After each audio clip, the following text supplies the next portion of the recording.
Well, that was a productive segment on the podcast, especially for Abe. He came up. That was a 3K segment. Hell yeah. 3K segment. That's how we start the show. The 3K segment every day. 3K segment. Right in the description too. Wow. I made money. I found money. I'm sorry. Wow. I found money. Yo, we can name this podcast a click paste title. I made 3K in 2 seconds. Make it like a 8-hour podcast. Crypto? Made 3K in 2 seconds with crypto. Just put that. Everybody be like, what? I'm like, man, this nigga just found some shit like 2 years ago. This nigga's crazy.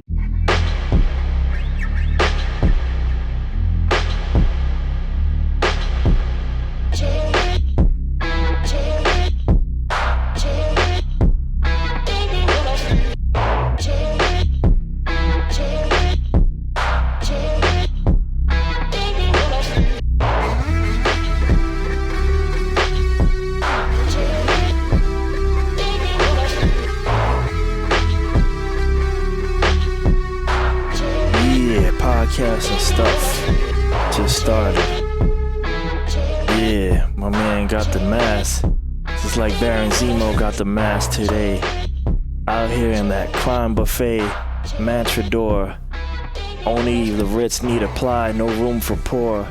Anything else make Duke a bore. Man, all he wants is money, otherwise there ain't no score. He flying above the clouds, Inspector Deck Gangstar. He soars like MJ back in 85. Sega Genesis. I used to play NBA Live. Know what I mean? The Live. Yeah. I remember that shit being big back in the day. NBA Live, like going to school and people giving a fuck about that shit. I never was into sports, though. No, I remember. Yo, here we go. Here's this shit. Check this out. I remember I took NBA Jam, probably TE edition, to school, and I lost that shit. Someone stole that shit from my book bag, yo. I was always mad. I blame Steven Gonzalez. I call him out again. I feel like it's the second time he get named on this podcast. I don't really know if he did it. Like, looking back, I ain't really had no evidence. I just had suspected him. And, I don't even know if that fit in his criteria or not. But, like, I do remember blaming him at the time. But, yeah, I never got that shit back, yo. That shit. Yeah. TE, dog. I love that shit back in the day, yo. Probably bought that shit from Cowdoors and shit. You know what I mean? The old stuff. I was never into sports games. Yeah. I played one of the Space Jams, though. Oh, shit. EA shits and all of that. Like, in the arcade or something, though. Like, that shit was in the arcade. Nah, I remember Space Jam. And it's funny you mention Space Jam, by the way, because the actual trailer drops tomorrow. Because they had a trailer to announce that the trailer drops tomorrow, which is amazing. I don't give a fuck about that shit. You don't want to see LeBron Space Jam? Nah, you don't want that for Orion or nothing? Nah, that was... That was like a little kid thing back then. Yeah. You know what I'm saying? I was younger when Space Jam came out. I probably liked it more because of the cartoons than I did because of the basketball players. But yeah, obviously I don't care about Space Jam now. And like, nah, I'm not. I care less about sports now. So like that movie just ain't even interesting. Even on some nostalgic shit, like, but not even for your kids. Really think about Space Jam. Not for your kids. I don't. That's not important for him to watch. he gonna get the sidestep. No legacy. I mean, for if him. he sees it on and he likes it, that's cool. I don't go out of my way to show him like stuff like that. You know what I'm saying? Like, yeah. More learning stuff, but I'll show him cartoons. If like he's trying to watch something, I might put something on or introduce something to him, but nah. I'd rather show him X-Men or something than Space Jam. I feel that. Which I have, so. In that tangent, in that similar trailer tangent, Suicide Squad dropped 2 trailers this week. One rated R one, and then one on April Fool's. I mean, it looked like a James Gunn movie. Like, it'll probably be a good time, like, I don't know if we're to take any more than that. And I almost feel like they're advertising it like that. Like, because reading the comments, like, the vibe I get is like, hooray, it's not serious. Because, I don't know, I guess maybe Zack Snyder and some of the movies maybe take it too serious and stuff. I don't know. That type of stuff worries me because I'm always like, I don't really want us to go. When I hear like not serious, hooray, I hear let's go back to the 90s, and those are like the worst comic book movies. So I don't really want like I expect Suicide Squad to be more than fine. James Gunn is dope, and he don't really of late, right? In terms of his superhero run, he knows what he's doing. But I do get scared when I hear like hooray, no serious, because I feel like those are just people like. I don't think they want to go back to the 90s, but that's how I feel. When I see Warner Brothers decisions being made, that's how I see it interpreted as. Like, we have an excuse to just do fuckery, you know? Yeah, for sure. So, yeah. But, yeah, I think that dropping soon. I did a podcast last Saturday that, while I did post it, it was really my friend's podcast, but I recorded it for him. Okay.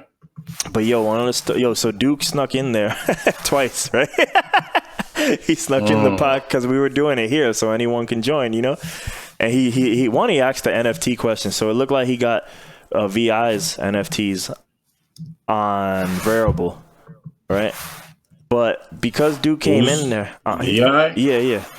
Vic. Like the person VI? Okay. Yeah. I didn't know if that was an acronym for something. No, I don't know that VI would be doing anything with. He didn't do it. Duke did it for him. Yeah, no, that's why I didn't. That's why that didn't make any sense. But he just using him as a workaround, so he don't gotta pay taxes on his shit. VI gets stuff with the tax bill. We both get 100. You know, we got paid, right? You know what I mean? You forgot to take out for the taxes. I paid my taxes. You're like, what? Wait, what? What you mean? Yeah. So I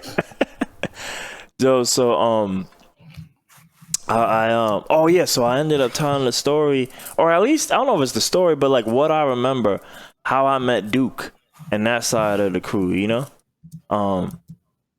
And yeah, I thought that was kind of funny just to even like revisit that because I asked Duke and I don't think he fully remembered. So I was like, let me tell you how I remember like meeting you. And there was this dude. I don't know if you remember like Joseph, and I don't mean like Black Joseph. It was like Spanish Joseph. And I feel like he was always rolling. He's in the comments, but like he rode with this crew of like Joshua and like a few other people. Also a Spanish Joshua though, like around the younger age. Like he was always famous for having ringworms and shit, so no one wanted to hang out with him. This is when we real young, you know. So like, you like. I don't know who you're talking about. I don't know who. I don't remember Joseph. I'd have to see them. So like, from what I remember, right? Like I threw a rock for reasons I don't remember why. I don't think I was an instigator or nothing, but for some reason, I think I threw a rock at Joseph's head. He may or may not have been bleeding for some reason, and I think I was afraid of getting jumped.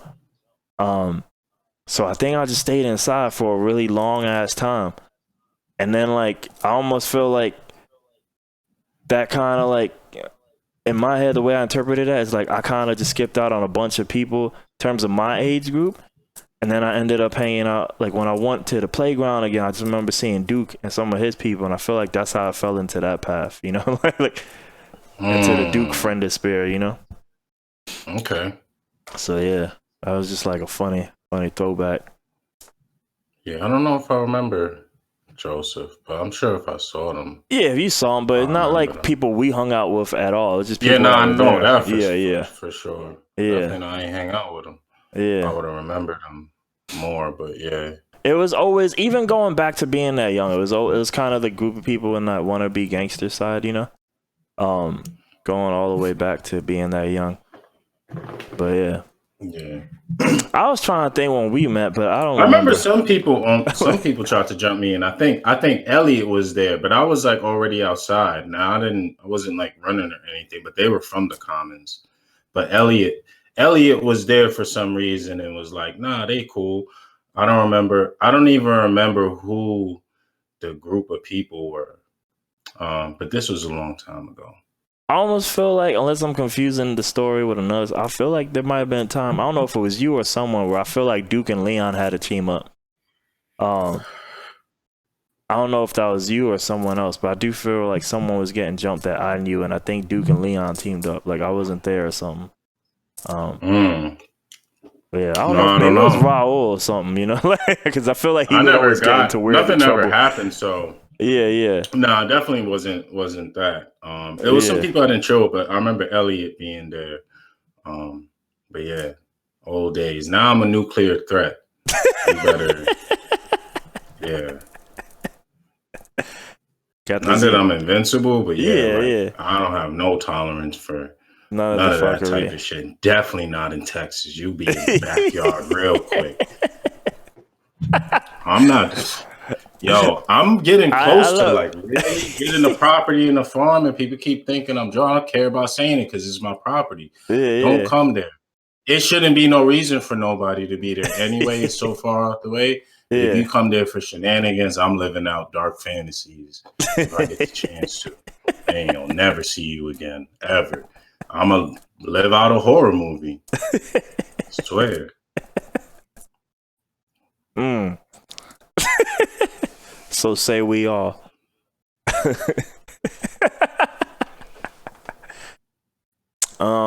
Let me see. You got anything? No, I don't know.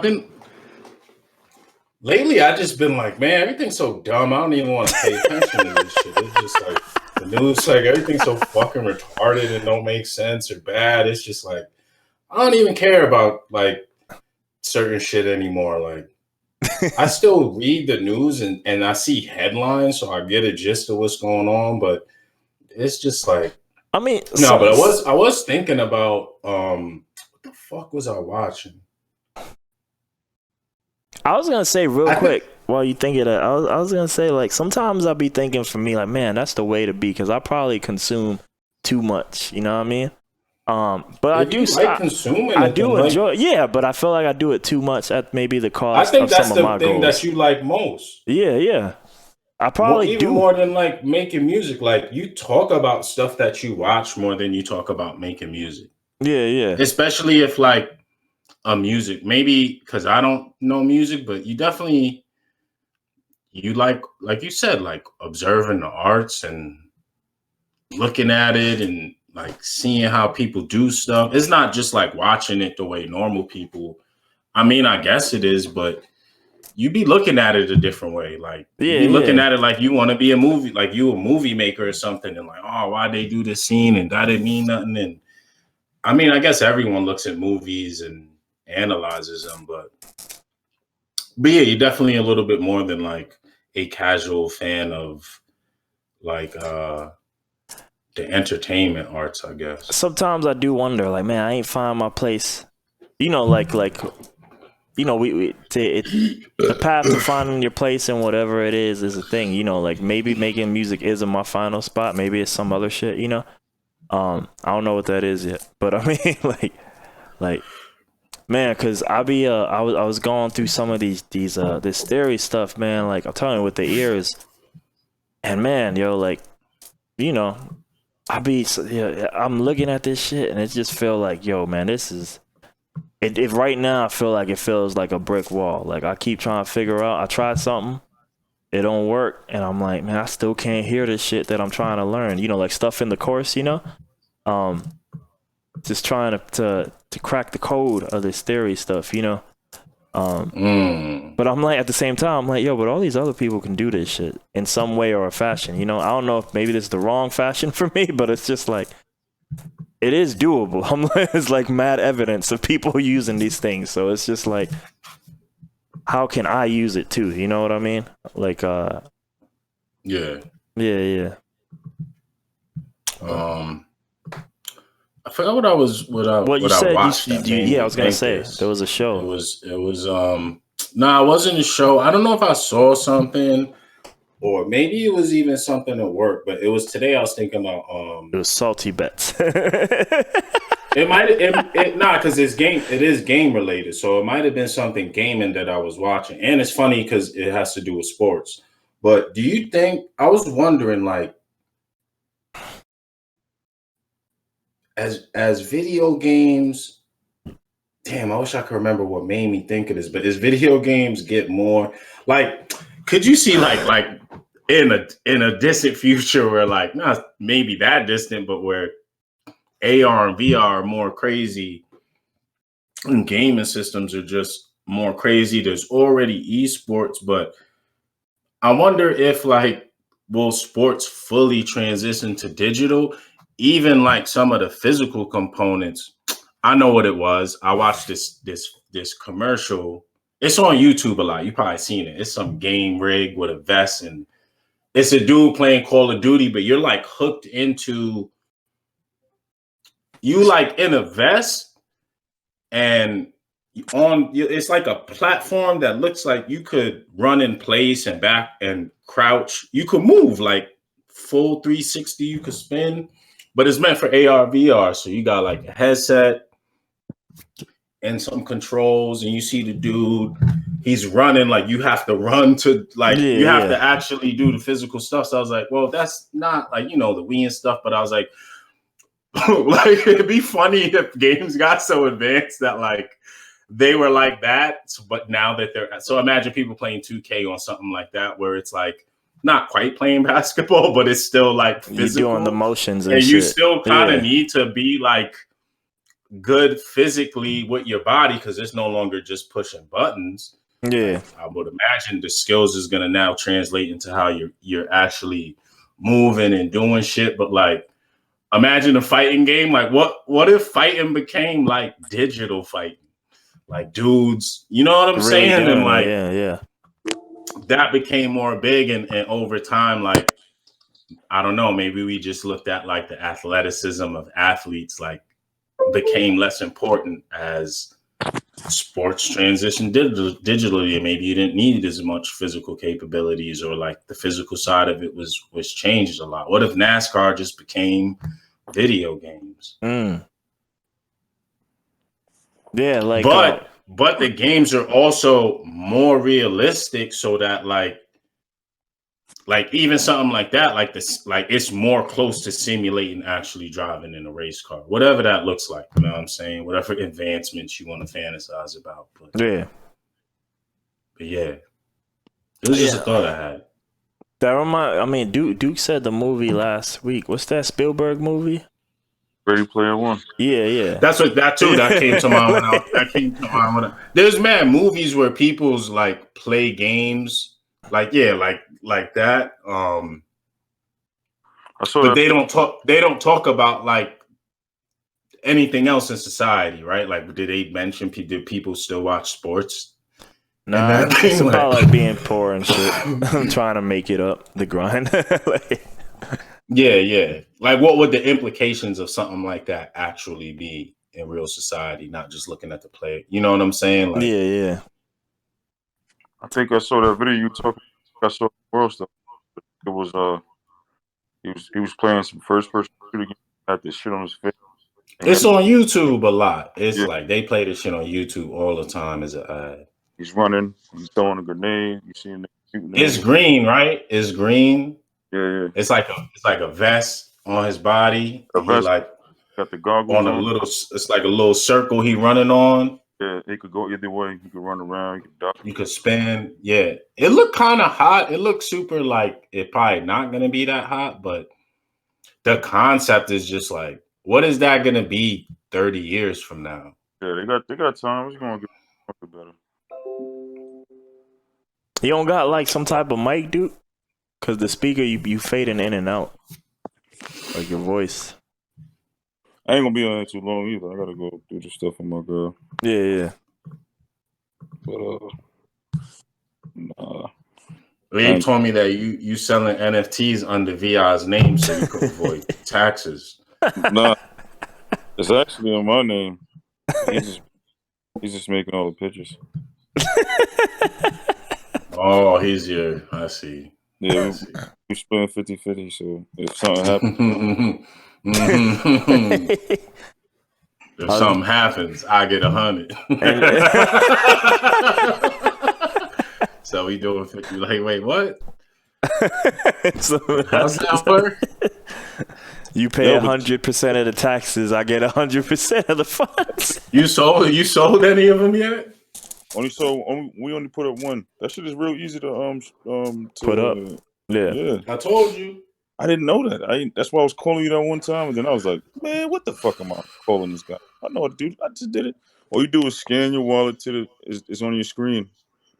I did it that same night we got off, or the next morning. What the site last podcast you on, we Phil? was talking What site about you it. on, Phil? Because he's on Rarible. I'm on Rarible selling, and then I'm also just what is it? What do they call it again? You know what I'm talking about? Where you're not the soft minting, whatever that shit is called. Yeah. It's like that on OpenSea. So It's not for sale, but it's on OpenSea, but it's not for sale. But on Rarible, it's actually for sale. All right. But like I said, on OpenSea, people could still buy it, but they just have to make an offer on it if they happen to come across it and are interested. So, and at that point, if they purchased it, then you would have to pay the fees. But you're getting paid at that point. So on OpenSea, you pay a fee you pay some gas to upload it? Nah, you could upload it for free, but you have to pay a fee to put it up for sale. So it'll be there, but it just won't show for sale. If people look at it, it'll just be the picture. It won't have a price. It won't say nothing. And then it'll be like they could make an offer. They could offer to buy it, and then you could say yes, but it's not for sale. But you technically. You can see it though. It's there. No. Can you direct them to Rarible? OpenSea is funny. So OpenSea is already linked to Rarible. So if your thing is on Rarible, people could already see it on OpenSea. So your thing is on OpenSea, and if they click it, it will bring them to Rarible. I think to buy. That was my question. Yes. It shows you too, like things that are on OpenSea. It shows you where they're really like hosted or whatever you would fucking call it. Yeah. I'm gonna fuck with that when we get off too. Yeah, you'll go on OpenSea and search your thing, whatever the name is. Yeah, and you'll see it. It'll pop up, and it'll say Rarible. And if you click it to buy it, I think it just brings you to Rarible. Or maybe you could even buy it from OpenSea, and it just does all of the shit in the background. Yeah. It's pretty cool though. Cool thing. I like that. And it's in my wallet. It's like a collectible inside your wallet. I have it in mine too. Yeah. Right. It's people gonna be for now, whatever the future use of it is, for now, people are definitely cashing out on the shit. Oh yeah. Smart contract one day, but for now, money. Cause people are buying stuff. So yeah. You know what I mean? I forgot I was watching something. Somebody was talking about NFTs. I think it was like a clip from the Breakfast Club, and they were joking like we should NFT the first episode or something like that. Yeah, that'll probably sell something. I don't know what that means. No, it probably would. Yeah, it probably would. And then it got all that royalty stuff. But they did say something that like the royalty thing doesn't. Something about the royalty thing from Rarible and Ocean Sea or something like that. I didn't quite understand it. It doesn't. But there's something with that for now. I don't know. It doesn't do something like if you have it on Rarible and someone buys it on something with the royalties. But it said like they're working to fix it. But I don't remember what it was. Speaking of royalty, I got another publisher. A royalty payment this week. I think it was only like $5 or something. But yeah.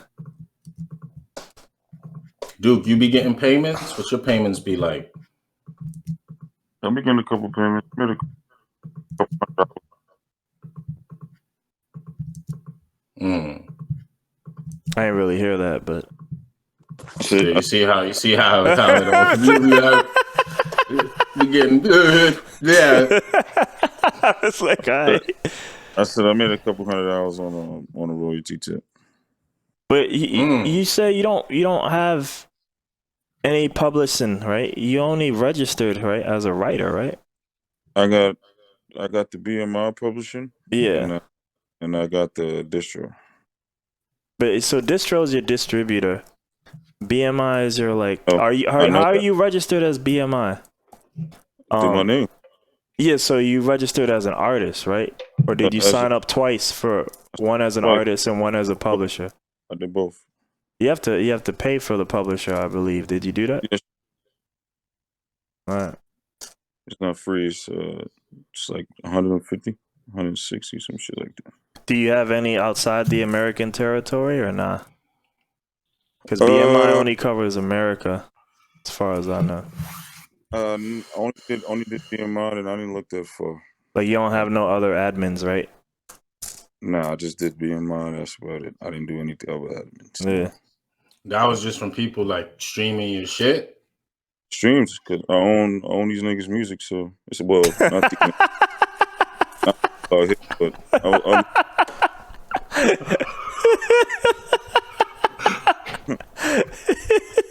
actually niggas' music. So some of these niggas, these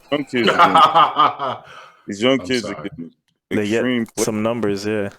Extreme plays like it's, this nigga Duke talent acquisition. He over there forming a label, getting people to sign their rights away to him, so when they blow up, he like, yeah. People from Brooklyn, man. These kids from Brooklyn is just going crazy. Plays. That's what's up though. So you got that's crazy. UK it's beast. Well, the New York drill over here. So I mean that's pretty smart because them people probably be promoting their own shit and all of that. So you don't really got to do nothing if you don't. If you're not that invested in like any of that. I just and you got paid from the beat, so and collect. That's it. That's just interesting. From you recorded they shit, right? Yeah, I recorded me. Because I was trying to think. I was just like, man, like from they perspective, I'm like, what benefit they get? But they probably don't know how to record or nothing like you do. They give, I don't know. They get to work with Duke. Yeah. What you mean? Fuck, lucky. It's lucky I did a deal with you. And some of them I don't charge, so I'll just charge them for the splits. So I'll be like, yo, in case you make it fee, yeah. Just do the splits with the, that's how I keep them coming. Yeah, the in case you make it fee. I got you. That's smart. Oh, shit. What is this? Oh man. All right. You got anything, Duke? Or should I go down some list or some shit? What I got? If I'm gonna talk, it's gonna be nothing but money, crypto, stocks, and say some shit. Route is I made $1,000 just Filecoin, and then on the options, KuCoin. I knew you was gonna say KuCoin. I know that's because that's just kind. It's not easy money because obviously things go up and down. You can, I lost, but yeah, no, I know, but it's the way it's set up is like almost too easy. Yo, I lost, so I went up yesterday. I caught Filecoin when it was at. First of all, I caught them niggas last week, so I made a couple grand off them already. Yesterday, it was the highest, and in one day I made off them. So that shit, it was at 120 something. I in and out them all the way up to 239. They went up to 239 in one day. So I was going in and out, in and out, in and out. By the time I looked at it, I was like, well, let me just check this shit out. I made $1,000. Nigga, I woke up in the morning because I put a trade before I went to sleep. Wipe out. Then I was just trying to chase it all day today, chasing it. Wipe out again. So he took like $600-700 right back. Right back. That was dumb of me. But it's all right. I let you know. It's just money. You're gonna make it right back. But it was fun though. Now I'm paying attention a lot more. KuCoin, as in the coin itself. See what they at? Nah, I haven't looked at my KuCoin account in a while. I got a lot of KuCoin too. Yo, you about to be you about to be a little surprised. Like, woo. I got a fair amount of KuCoin. Yeah, What's up, Tomas? Yeah, $7 now. Seven. Oh, holy shit! What the fuck? Yeah, nah, I'm about to go look at this shit right now. You about to be? Nigga said $7. That shit was like $2 or something. I don't even know what it was at. Man, you're gonna be happy. Like, whoo. I'm gonna look at it right now. I'm like, I just got. I was happy too. Nigga, I looked at that shit. I'm like, nah, what the fuck? Yo, KuCoin is pretty good because it does seem to be like one of the bigger exchanges. And it's been pretty like reliable. It's not one of the scam ones or none of the weird shits or nothing like that. And like, because all of the platforms have their coin, right? Except for Coinbase. They're the only one that don't have their own. But Binance got their own coin. So if you believe the platform is going to stand the test of time and be like a big thing, then getting their coin might make some sense to do it. But the collection shit from it, now that I see how that works, I'm like, damn, people that bought KuCoin, like when this shit was first coming out and just have a bunch, they probably just collect mad money just off of the bonus. Mm-hmm. The shit I get from the bonus is like blows bank interest out of the water. Like it's kind of crazy. You know what I mean? I get like $1 a day. That's not a lot of money. I also don't have a giant amount of KuCoin, but I'm like, that's still kind of crazy for this amount compared to any other place that you would get interest from or something like that. You know what I mean? I don't get $30 a month in bank accounts that have significantly more money than what's in the KuCoin shit. No bank does that. No bank.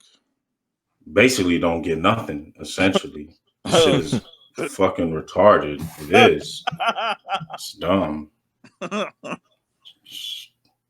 No bank. You saw the staking a coin? I did staking before. You gotta get the right window. You gotta get the right coin. I like did it and got some stuff. It's interesting, but I didn't mess around with it too much. You know what I mean? Oh yeah, this shit did jump up. Okay. Damn. Yeah. Wow. And I got 18 bonuses I didn't collect. That's like 18 days of not collecting this shit. Let me collect this shit now. Yeah. Wow. I did not know do that shit manually.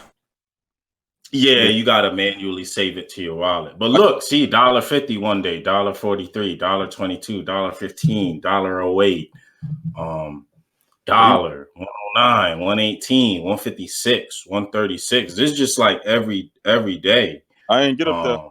I'm not that high yet. It's still got me on cents right now. When you get more, it'll start. That's how it was too. And then the price kept going up for KuCoin. This shit just started. But what is based off is how much KuCoin you have and the volume, the trading activity for the day. So people been going crazy with crypto. So it's it's a good time for it. But you're gonna make me laugh. I didn't know I didn't know these things was going on. I ain't been in the I'm coming. Daddy's coming. Don't worry. I told you I was doing work, chilling with Tyler, and I just started doing work waiting for this dude. I just got a bunch of shit I need to do. And then I'm gonna get on that shit. You know what I mean? Hard body. That's gonna be one of the methods. Trading and this type of stuff is just gonna be one of the money methods. Cause I don't want to say it's just real convenient to access. And if you already kind of know what you're doing, you know what I mean? Like you just get on your computer and you could make money pop out of it for an hour in the morning and then go away. So yeah, do whatever you fuck you gotta do. Yeah. It's a fun thing. Wow. Okay. We're gonna chop it up. I just been busy. When we'll convene on some of this shit soon for sure. Because I kind of miss watching the shit in the morning and trading and stuff. But priorities call. These are money priorities too. So I'm trying to get this shit situated before that. But yeah. I'm about to say this. You know, everybody's priorities is different. I'll tell you on that one. This is groundwork for like, because the thing with this is I could jump into that every day. So I never feel like I'm necessarily missing anything per se, even though I do miss stuff. But this shit is just shit that just takes time for me to do that I have to do. And it generates fucking money. I'm working on my Shopify right now. Yeah. Yo, what's the difference between the main account and the trading account? The trading account's for trading. That's it. And the main account is just for holding. Yeah. I ain't been in this shit in a long ass time, but I'm talking to y'all and I just logged into my I got $425 in my like trading account, which is like I'm pretty sure I ain't have that whenever I last logged in here. So it's like crypto's jumped up so crazy. Yeah. And like It's you remember been when we years since first I've logged started into my talking about crypto? It's been years. Like if you would have just kept buying crypto back then, I'd be rich. You'd have mad. Yeah. I'm not gonna say nothing, but like I kept buying. I kept fucking with it. Like I made a little money, and then after a while, I was like, well, fuck all the kind of scams and shit, and trying to like scheme some way to get money. I was like, fuck it, I'm gonna just keep buying a little bit of it. I made this account like literally. I remember this was within the first month that KuCoin was made when they moved to Hong Kong or some shit like that back in the day. But I have 10,036 unsaves rewards. Yo, that's sick. I'm not even lying. This is all true. Sicko. That's probably a decent amount of money. I bet you it's like $100 or $50 or something. Go collect it. I'm collecting it now. I'm doing it now. Gotta be more than. But what does it say? What does it say is the money? It tells you. It said, $189 because it's 26 KCS. Yeah. See? Yo, my math is on point. I could like guesstimate. I can guesstimate crazy shit like off that. I told you I was at $50 to $100. How many coins you holding? I don't know, man. Hold on. I got I guess it's 20. You got like one coin. I think it's just 26. It's just 26. I think it's just 26. That's crazy. You got 26 coins. That's hilarious. Yeah.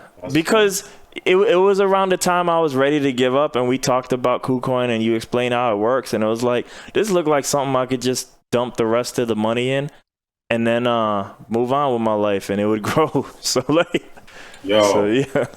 my crypto shit like bumped. Like the shit was crazy recently. I told you I recently cashed out a few stacks and still was up crazy. Like, yo, this shit is that the Ethereum and Bitcoin jumps that happened was nuts. You know what I'm saying? Like, dumb shit's I already took all the cap. That shit's free now, basically. All my KuCoin is not all of it. I say like 85% of it. The capital already back for it. So that shit free ride. You see Ethereum right now? No, I have not seen a goddamn thing. You just told me to look at my KuCoin. I didn't even know that happened. Let me go to my Coinbase now, I guess. 2100 yeah, right now. Oh, yo, I've been missing. Damn. I gotta like just pull this up and leave it. I like to focus, but I have it on my phone. Oh, yo. I have this shit on my phone, so you know. Yo, everything was jumping just recently. I peek out of here. Everything looked green and crazy. Yo, the two G's. See, yeah. This shit is almost back up to where I just cashed out from. That's crazy. I'm up on that shit too, man. I've been holding them niggas, been adding them niggas. Ethereum Classic. I got a couple of them niggas. I got a couple. I only hold Bitcoin and Ethereum and KuCoin. That's it. Yeah, and like a little sprinkles of random dumb shit, but nothing worth nothing. Yeah, I feel you. But you be paying more attention to the other ones. Y'all don't be, because it be crazy shit happening, like Filecoin nonsense and all of that shit. Yeah, this shit crazy. But yeah, we gonna, you know what I mean? You know what I mean? Everybody get 100%. You know what I mean, Duke? You know what I mean? Duke knows some shit over there. Duke, he be trying to be the silent Wall Street tycoon that. What should I do with this, Duke? Educate. This is gonna be the training podcast. What should I do with this KuCoin money? I apparently didn't know I had. Just keep that. Keep it. Keep KuCoin. Don't even get rid of that. KuCoin is going. See how Binance? Oh, I don't know if you know about Binance. Binance went up mad crazy, like from back in the day. Like, yeah. I think I tried to get on back in the day, but I'm not sure if I have a Binance account or not. I'd have to look up. Nah, I'm talking about the Binance coin itself. Yeah. They have as well. They was at like the same shit where KuCoin is at, and now they at like $100 or $200. Yeah, nah, they went crazy because they're a bigger exchange. Yo, if me and Josh if he never sold that referral account, he would have had mad bread right now. Mad bread. I don't know how much, but that shit had like mad referrals and shit. So every time people was trading, yeah, I mean back then and right when crypto dropped, he generated 1,000 off of it, just off of the account.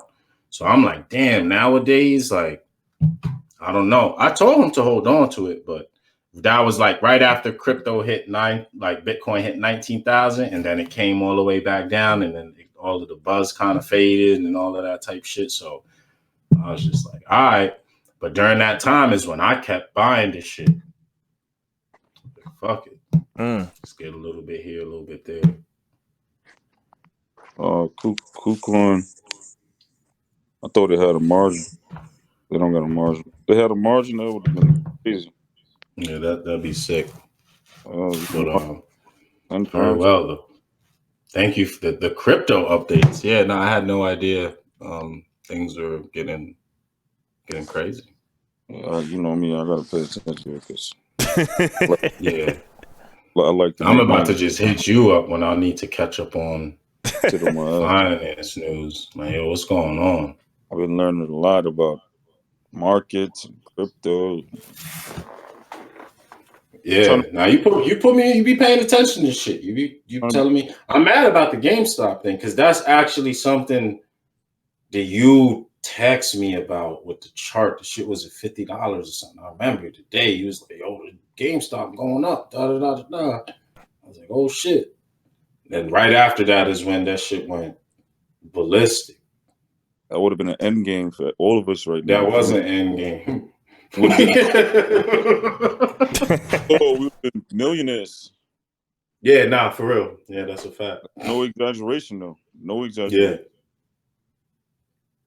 Yeah, I didn't know what was going on, but you definitely caught it before all of that shit was happening. Before it really took off. Yeah, that's crazy. Very well. Probably open up KuCoin more often.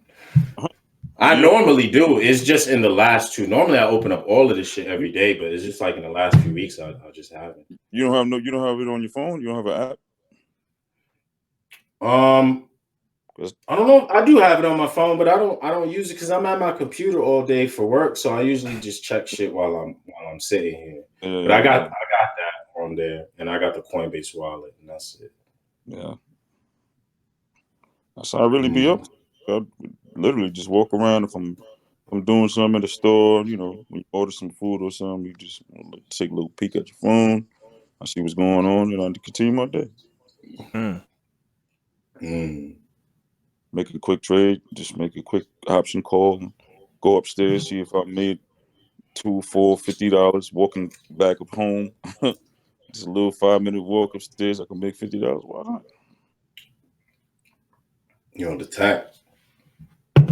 I'm telling you, Abe. Look at the times.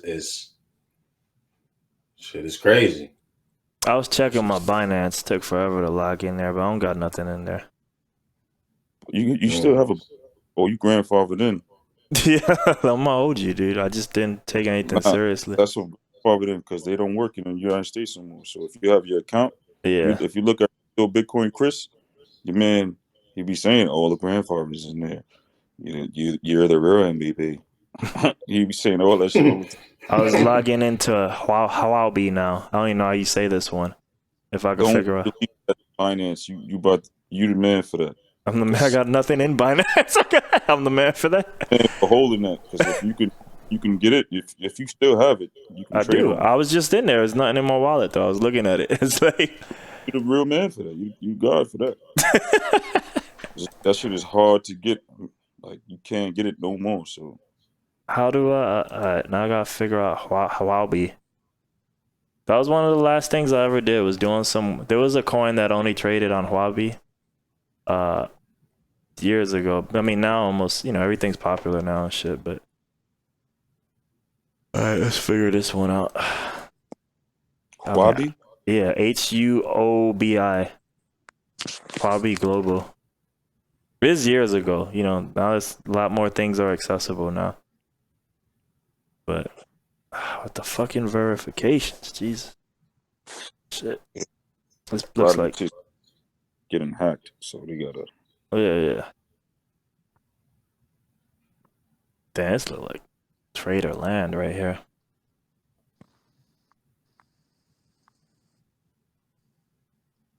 Let's see if I got anything in here.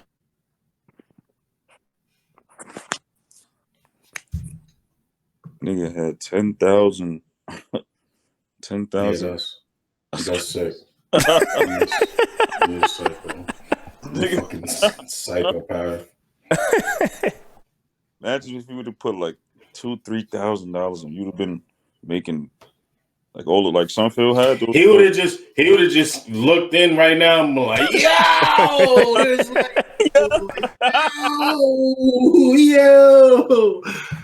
It would have been mad. Yo, 10,000. That's crazy. That's literally years. That's how funny. Like you really haven't been in there in years. How damn, I can't figure out. Nigga said he would have been like, yeah. I know. I would have like if you forgot this can't about be it, right. You just come back like this can't be right. But this cannot be right. I think it's telling. Maybe I'm reading this wrong. I might have $2,300 in Huobi. See, I ain't even put this much money in it. It's like this cannot be right. Dude, have you realized what's happened in the last few years? No, you're right. I get it. But Bitcoin is $60,000 for one now. Well, that's all I have in here is Bitcoin. So that's that makes perfect sense. That makes perfect sense. That's insane. So now you see, like you probably didn't put that much. Look what you have, 2,000. Yeah. You know what I'm saying? No, when I left this account, I didn't have enough to trade out of it. So I didn't have enough. Yo, Bitcoin went up a lot since that time. The time period you talking about, like we were like at the tail end of the first big jump. We were like late to the joint. And then it crashed. So it's kind of like, oh, well, we kind of missed it. But since that period till now has been like out of control. But that's funny that he got $2,500 and just didn't even know. We playing games. He wouldn't have known. He wouldn't have known either if he might not even check the shit. 2 G's. That's crazy. Now, you see how that multiplier? Yo, just being in the presence of Duke. Just being in the presence of Duke. You know Duke's multiplier. You got 2,500. You know Duke's multiplier was crazy. He made a few mil off of this shit easily. Nah, I definitely had like a crazy come up on crypto. Like, yeah. Like, holy shit. Not like no bazillion shit, but yeah. I think I got $2,500 for nothing, basically. Just because it was there for years. and all of this shit happened. Finding money. Word. Yeah, that is funny. He said 10,000. I had 18. That's like the most I ever weighed. I'm like, damn, 20? That's a lot. He's like, you got 10,000. That's crazy. No, I don't know if I might have said 1036, but maybe it was 10,000. I don't know, but it just finished. Yeah, yo, either way, nah, that's 3 years. That's like 3 years. Oh, that's beast. That's about 3 years, right? 1,365 days, so a little less than 3 years if it's every day. Yeah, you're sicko. You're a sicko for not checking your accounts that you have money in. Facts. Word. Why would you? This is a psychopath. You're not checking your accounts that you have money in. Who does that? I guess I do.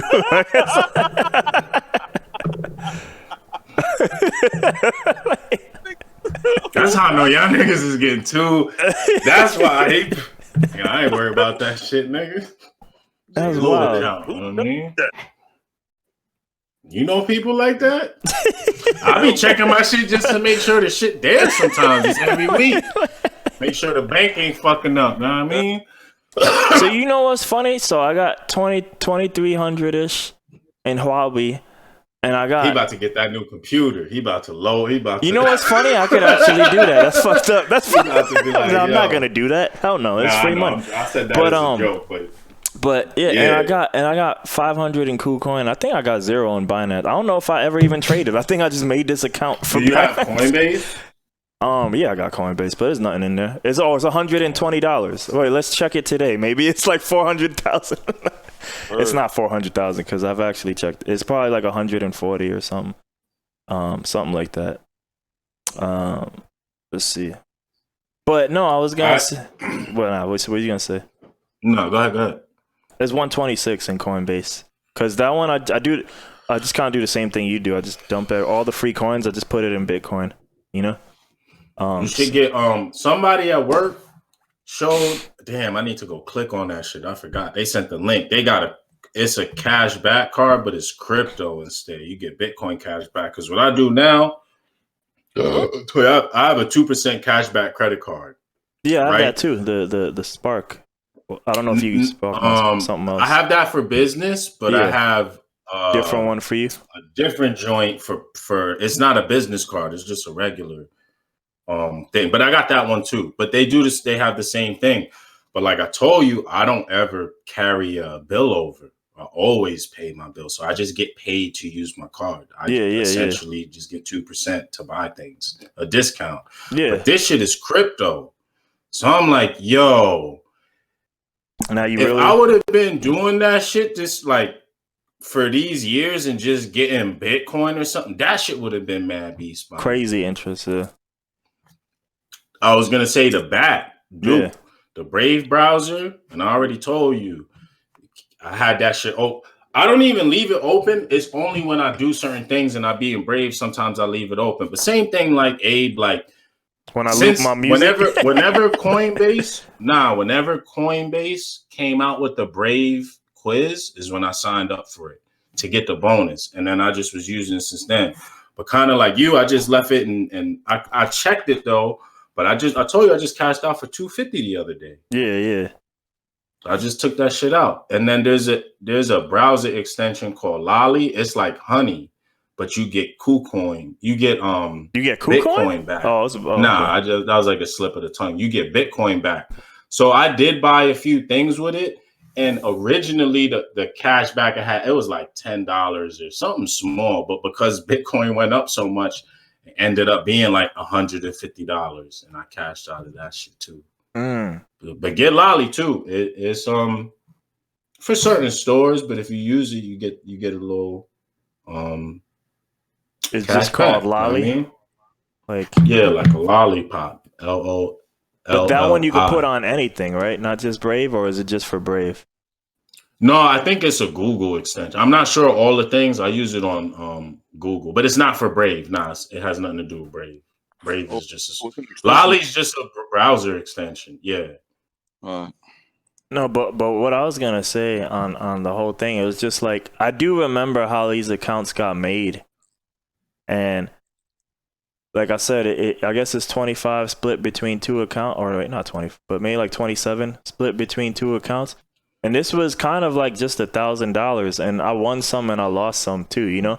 So to be fair, like that's crazy. Like this money grew from probably less than 1,000. Like, you know, in terms of real life, it was 1,000. Trust me. But yeah. I know. I didn't think it. I was kind of like, this is kind of crazy. Yeah. Because the same shit happened to me. I actually kind of like broke even in the beginning when I was trying. Yeah. I really didn't make anything. But like I said, I didn't leave it alone. A lot of people just abandoned this shit because once it crashed. But I was like, no, I keep getting this shit. I kept reading shit from people, giving good reasons of why. Like the certain news articles, newsletters I read, like those dudes, like, yeah, I don't know. They be on point, even retrospectively looking back, like, yeah, nah, they was on the ball on this shit. So I was listening to their kind of takes. I'm like, nah, I'm gonna keep getting a little bit of it. Know what I'm saying? Like, Then you think KuCoin gonna keep rising, Duke? Hell yeah. They one of the big platforms now, so I feel like they like dug in, you know what I'm saying? Yo, because I remember when we were on it, when we were on it, they were like kind of rebelling because of some type of law. That's why I went to Hong Kong or wherever they went. I don't remember. Yeah, so but then I hear Deep talking about it every week, and I'm like, is this the same KuCoin that I was on? Like that they were kind of underground. Back then, it was like a scare. Remember, the governments was starting to ban shit, and crack down on stuff. But that was an effort that wasn't gonna. You gotta shut the internet down. Know what I'm saying? So it's fucking over with. You know what I mean? They moved though. I remember that they moved because they was trying to do some shit, and they was like, "Fuck that." But they're like one of the large platforms. I think Coinbase, Binance, them. I'm not sure what the list is, but yeah. And they're one of the ones that has mad coins and shit on it too. They got like mad cool features. So if you think it'll be a good platform, bonuses.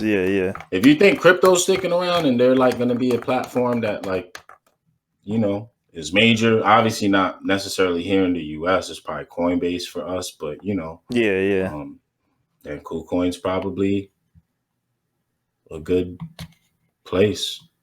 Or it'll probably, you know, increase in value. Like he said, Binance went up crazy. Oh yeah. What's their coin called? It's just called Binance. It's Binance coin. It's Binance coin. Yeah. I wish I had a Binance account.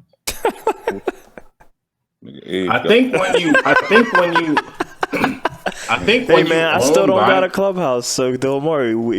Some of us are special in different ways. I might have a Binance account too. I just never. Clubhouse don't make money. Fuck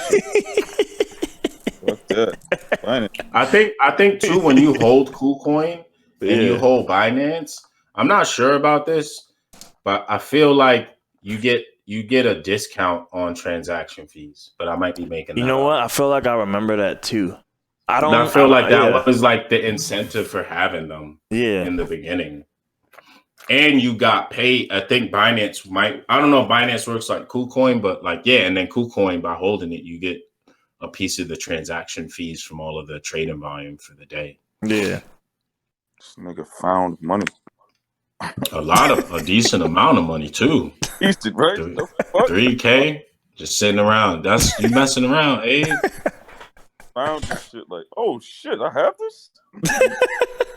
Oh man, what's going on? You wouldn't even look there either. If you didn't start talking about that shit, I wouldn't have looked at my KuCoin.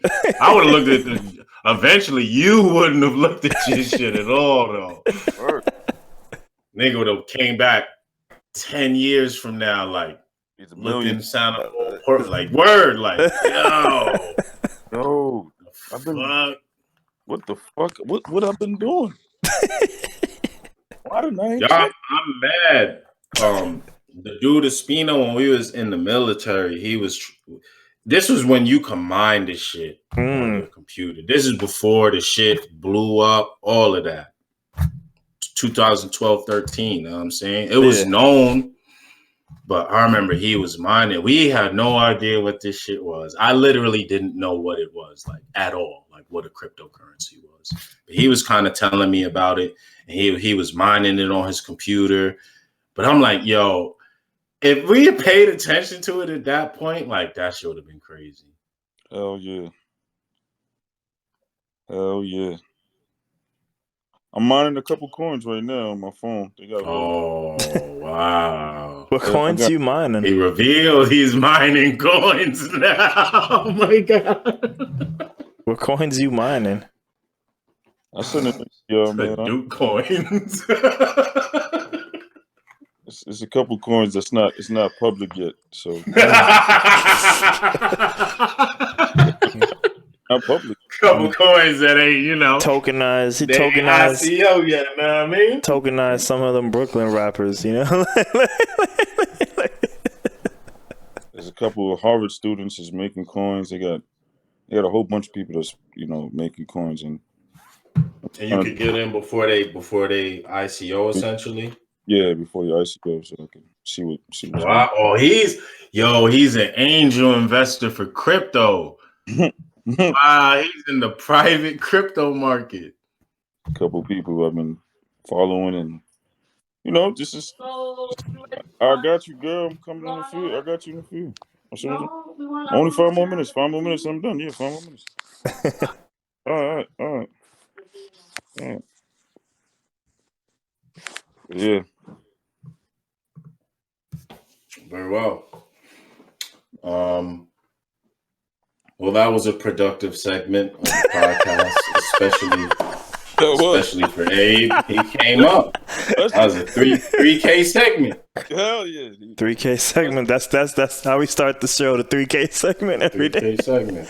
Right in the description too. Wow. I made money. I found money. I'm sorry. Wow. I found money. Yo, we can name this podcast a clickbait title. I made 3K in 2 seconds. Make it like a 8-hour podcast. Made 3K in 2 seconds with crypto. Just put that. Everybody be like, what? I'm like, man, this nigga just found some shit 2 years ago. This nigga's crazy. Hold on, where is this? 1 hour? All right, because that'll be like our clip. That'll be our intro clip. Let's move on with the topics. But that was good. And Duke helped us both. Yeah. Duke helped us both. He said, remember what he said? He said, well, if I talk about something, it's going to be about money and crypto. And what did you say? I remember. Abe said, say something. He started talking. Next thing you know, Abe checking his accounts, his money. Just don't even make sense. Niggas be saying that I'm crazy. Like, nah, man. I see the world, man. We got to start having them talks, Duke. So I got this money there. I could start using some of these techniques that you be using. So, because it's just there. It's just there. I'm down with that. Otherwise, we just do another one of these in 5 more years, and it's just there again. I got another 10,000 rewards to accept. You should take your 1,000 out, whatever you put in. You said take that shit out and play with the 15. Yeah, you know what I mean? Well, honestly, it was free. I was gonna play with all of it. Maybe like leave some like yeah. But now, yeah. Whether it's you, I don't know if you got some crypto stuff, but yeah, nah. Since there's money there already, I might as well just learn about it, you know. Start playing and shit. That's a fact. But yeah. So when we do it, we'll do it. We should do it one of these days. Yeah, we should just do a live on here. Yeah, I'm down. Dedicate one of these joints to a crypto segment or investment segment or some shit. Yeah. We could do that. Right. Trading the whole thing. Yeah. We could do that. But yeah, continue. I got like 10 minutes left. Yeah, well, we What's the next thing on the docket? So I have a bunch of shit here, but since Duke about to leave, I'm gonna skip. Me and Phil already kind of talked about this off mic. But yo, like Timbaland, and I heard a podcast with Timbaland's manager. Like, this is gonna be sick. I'll let you and Duke talk about it. It was 30 minutes. It was 30 minutes long, right? There's a lot of shit he talked about. But to sum it all up, because I was like, man, I can't write down this whole podcast to bring it as a topic. I was like, basically, he's excited. He's him and Timbaland, right? But it's really just him there. But honestly, you heard Timbaland talk on his Twitch. You know, they honestly the same guy. From hearing the manager talk, there's no difference. They excited at the possibility of monetizing everything like that the internet has to offer. Wow. And honestly, and he didn't use these words, but honestly, he kind of writes this description. He's also excited to kind of put everybody back in their place for certain things, at least the things they're working in, like the bedroom producer can move back and, you know, like keep the real heads up front, you know, and the bedroom producer can earn their way, you know? I wasn't too interested in that part. I was like, I don't know. like, but he kind of, because it's real tough to find out exactly what the fuck is Beat Club. And it definitely is different today than it was back in the day when it still wasn't usable to us, but the idea was pitched. But Beat Club seems to be another beat store right now that's kind of invite only at the moment. But unlike BeatStars and all that, yeah, it features real heads. So Mike Will Made It is on there. Maybe not Kanye because he's probably too big because Kanye's, and he's Kanye, he's doing Kanye things, but people of that ilk, Mike Will Made It, and other producers, you know, that are Timbaland's on there, obviously.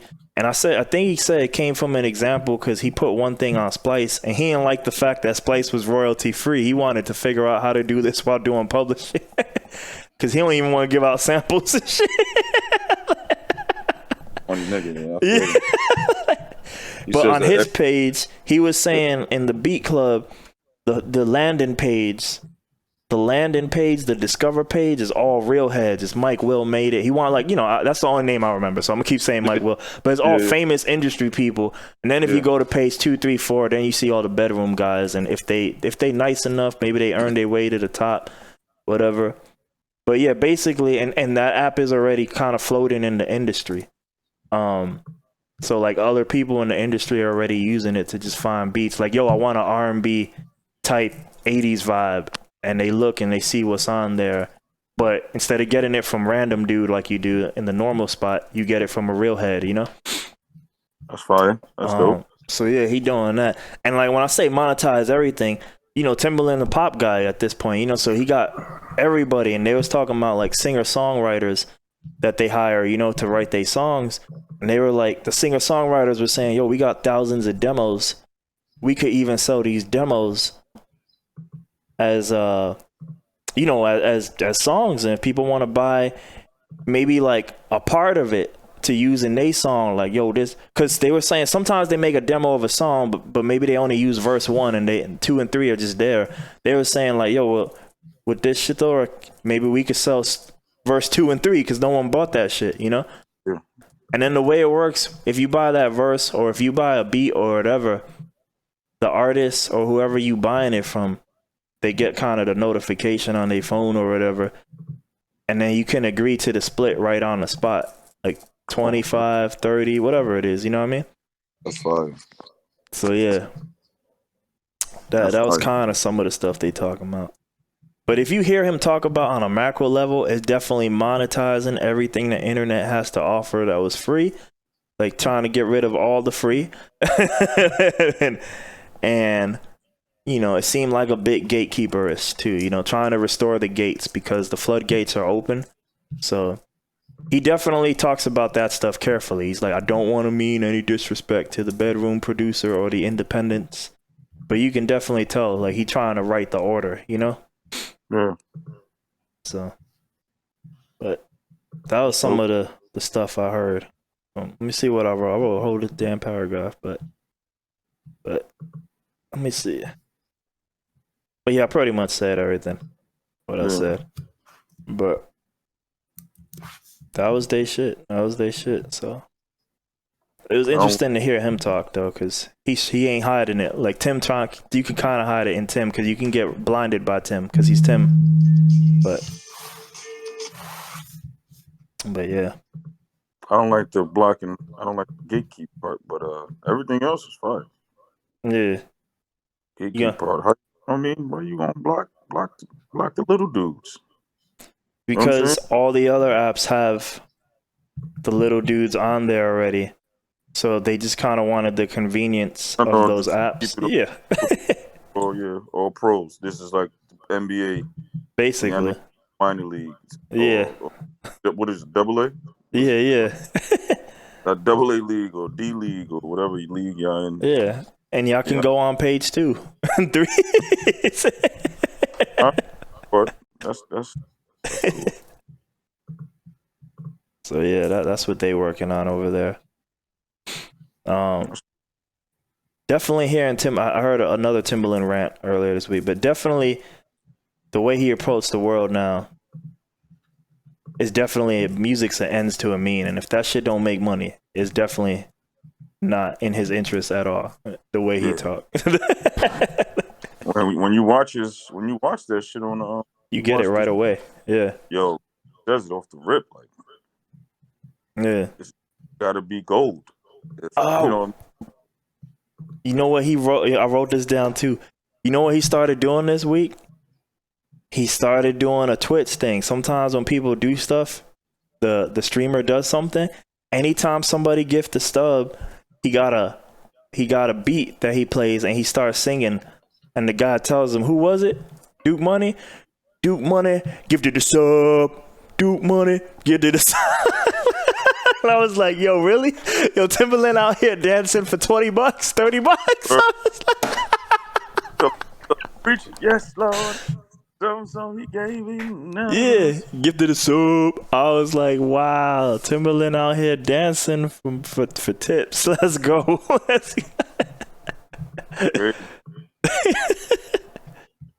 I mentioned Clubhouse before. Spotify purchased this app called Locker Room to take on Clubhouse. Y'all heard of that? Locker Room? No, that's funny. It's called Locker Room. Yeah. I don't know why that's funny. But Clubhouse and Locker Room. Never heard I get it. I see what they did there. Locker Room. Yeah. You guys are good. You guys. See what you guys did there. I see. The game is crazy. Shit is getting sick. You know what I mean? You gotta cash out. You gotta get it. You gotta cash out now. You know what I mean? Get what you get it while it's hot. I'm trying to tell you. It's a Locker Room. What is it? Do we need that? Do we need Locker Room? I only read the article. I've never used or heard of Locker Room in my life, but from what the article was saying, it's just Clubhouse, but not. So they bought it probably either to compete with Clubhouse or, in my head, right, I think what would be better is to install it in Spotify, and now you got a bunch of people who got your app magically, right? That's what I would maybe do, but at the same time, people want brands and they don't maybe want to taint it, so maybe Locker Room is separate. You know, who knows? That I don't know what they're doing. In my head, though, you know what I was thinking real quick as a pivot? I was like, yo, if this is a game that people are worried about, this live, on-the-air radio call, conference call, whatever bullshit, I was like, there's an app called Twitch, and everybody has it on mobile, and the irony of streaming being so difficult because video data and Americans' infrastructure sucks ass. I was like, they should just enable audio-only streaming as an option on Twitch, and now you have instant Clubhouse on Twitch. I was like, they could literally compete with Clubhouse if they just put audio-only streams. You can make a whole section of that, everything, and call it audio-only streams, and like kind of as a mockery, but it would be real, you know? can you chime in on conversations on Twitch? Like instead of typing, can you actually voice over? This is what I'm saying. Just built that in. So the way people would do that on Twitch is like through Discord. Yeah, but like kind of like how we're doing now. Because in theory, like if you were popular enough, like I've been in like, this is back in the day. Back in the day, I think it had like a 50-person cap. But yeah, it would be like 50 people in a Discord like server. The way we are right now, per room. Talking right now. Yeah, it was horrible. You have to set up the rules so that you can mute everybody. Otherwise, it gets dumb. It's like a damn lunchroom. Yeah. Yo, that's the next Lunchroom. one. Lunchroom. Yo, that's it. What about Recess? Does that work or not? That's a different app. That's a different app. What's the Recess app? No. I don't know. Lunchroom. Yo, call your programmer buddies, Duke, and just see if he program that shit. Clubhouse, lunchroom, Doug. Lunchroom, locker room, the clubhouse. Where the fuck are we, huh? High school? Kids? What's going on? Shit's getting out of hand. That's crazy, though. Wow. Let me see. I guess I could go here. This is not as funny if I don't have the official quotes. But yo, Randy Orton, the wrestler, is beefing with Soulja Boy. I don't know if y'all heard about this. I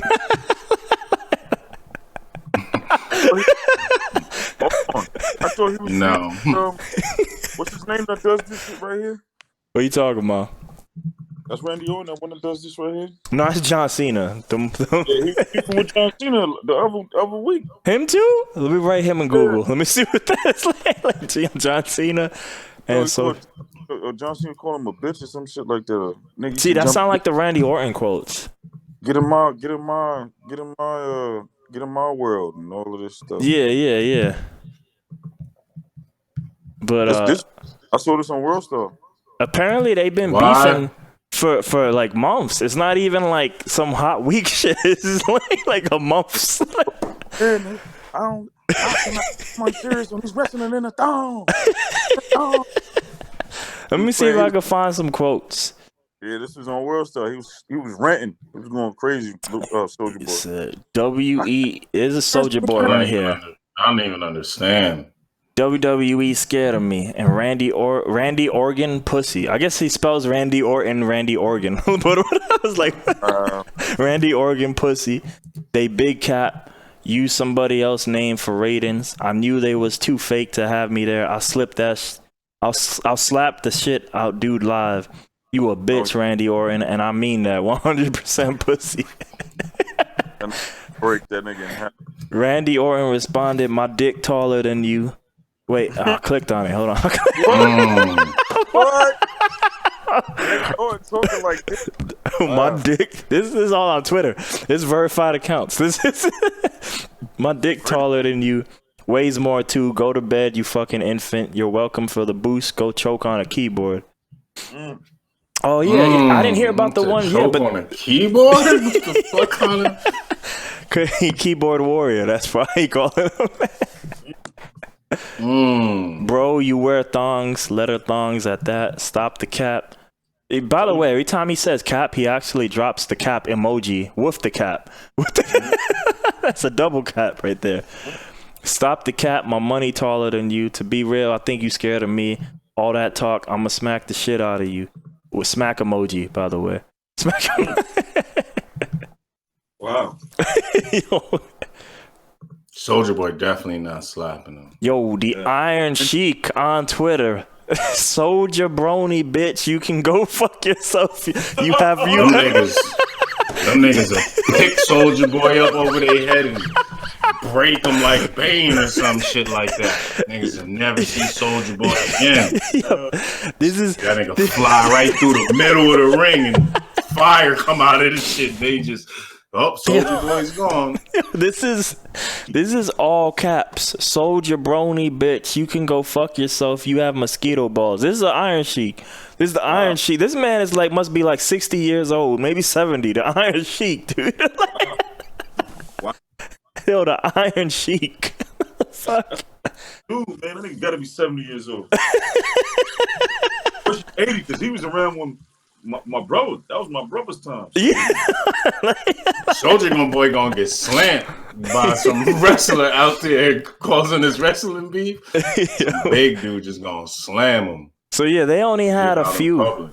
They only had a few of the quotes there, but yeah, like I said, it's been going on for months. I feel like it stems from I don't know if he did it in a song or he did it in a tweet. Oh, is this it? Is this it?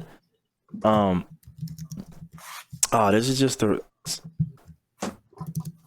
Well, basically, Soulja Boy said something in a tweet that somebody was faker than WWE or some shit, and then Randy Orton took to defense, and he ain't like that, and then they've been beefing since, and then it was mad funny. Like Soulja Boy was talking about pulling up, and you don't want to see me, and all this stuff, and I was like, man, like. Yeah, it's just weird.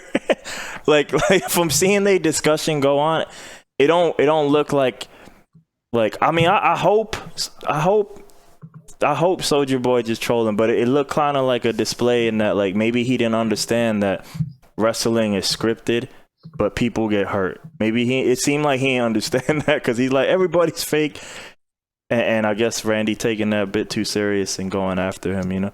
But if this don't lead to Soulja Boy, why people be saying they're gonna pull up hip hop? Because I think Randy ambush people. I was psycho people like drop an addy. Like, okay, here, come here. This is the addy. And I'm gonna have a kill box set up. If you even think about coming here like an idiot, like a mile away or something, waiting for you to boom. There you go, done. No, you came to the addy. Here you go. There. This is a double diss. Check this out. Not only did he diss he said the rap game is faker than WWE. The rap game. That's probably true though. And then Randy Orton said, "Fake. Dare this prick to step up. He don't like movies. Consider us actors that do stunts without pads 200 days a year and don't bitch when we get surgically repaired and come right back." Yeah, no, that's a fact. They're stuntmen. Yeah. I just consider wrestlers stuntmen. Like, consider us 100 times tougher than anyone you come across. Ain't nothing but a bitch ass. So, and then it kept going. Get your wrestling ass on. Soulja Boy said that. Do you know who the fuck I am? I'll bring the real to wrestling. Don't play with me, Randy Orton. And it kept going. You think this is a I hope so, but I doubt it. I doubt it.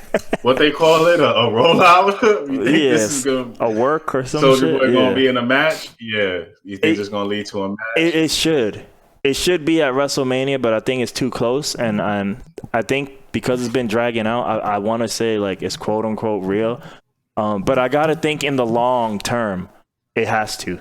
Like, at some point, he better be in a... Because if Bad Bunny, who's more famous than probably all these people right now, is in wrestling, if he's a champion and is in WrestleMania right now, which, by the way, it should be Bad Bunny and Randy Orton versus Soulja Boy and just get another wrestler to throw him in. If Bad Bunny's already there, you wasting this opportunity. I don't know if you know that, Duke, but Bad Bunny has a belt right now. Yo, check this out. Randy Orton said, "Crank That" came out in 2007. You had a hell of a year. Serious money. Hats off to you, my dude. Here's the thing, though. I like rap. I bump that shit all day, whether it's Tunchi, Meek, Jay-Z. But you call what I do to survive fake? Fuck that. Come to my world and say that. Dare ya. So, Soulja Boy does not want to physically entangle with none of them people. Not saying that he couldn't necessarily win. I'm just saying it's probably be Soulja Boy looked like he weighed like 100 or something pounds or something. One of them 7 foot big niggas grabbing somebody by the throat and pick him up. This would be a wrap. Know what I'm saying? If you mad because I spit facts, just say that. What you do is fake and I stand on that. What I do is real. Come to your world. LOL, welcome to Soulja World. If I call Soulja Boy, I'll go to jail. If I was a wrestler, nah, because you can't, because they assault. But if you could, like in an ideal world, and I was one of these big wrestlers, and I bumped into him, I would literally do a wrestling special move on him in the middle. Like, you'd have to fight his security, but like, imagine you could get to him. Yeah, I put this dude in like the torture rack in public in front of everybody, but really breaking this shit.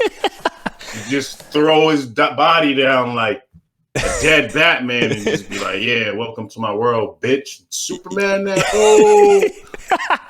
You spitting facts. I'll pick him up from the top of the mall. You know how it be levels. I just pick him up and storm down to the bottom level. You spitting facts. In the mall and Soulja Boy just come flying down in front of you and splat in front of you. That'd be crazy. Power driver. You look up, spinning power dude. driver. Like, You know, when I hear you talk, it makes me think of the old days, right? Like, when I say old days, though, I'm thinking of the Attitude Era. Like, you remember APA, Duke? Maybe you do too, Phil. It was, what's his name? Bradshaw and Farouk. Farouk and Bradshaw. They were famous. Obviously, again, wrestling's fake, right? Obviously. That being said, they were very famous, especially Bradshaw, for taking they wrestling a bit too seriously and being like hard workers. That, like, especially if they ain't like you, or if somebody needed to punish you for doing the wrong thing, they were very infamous for hurting people in their matches. And that they matches would turn into beatdowns.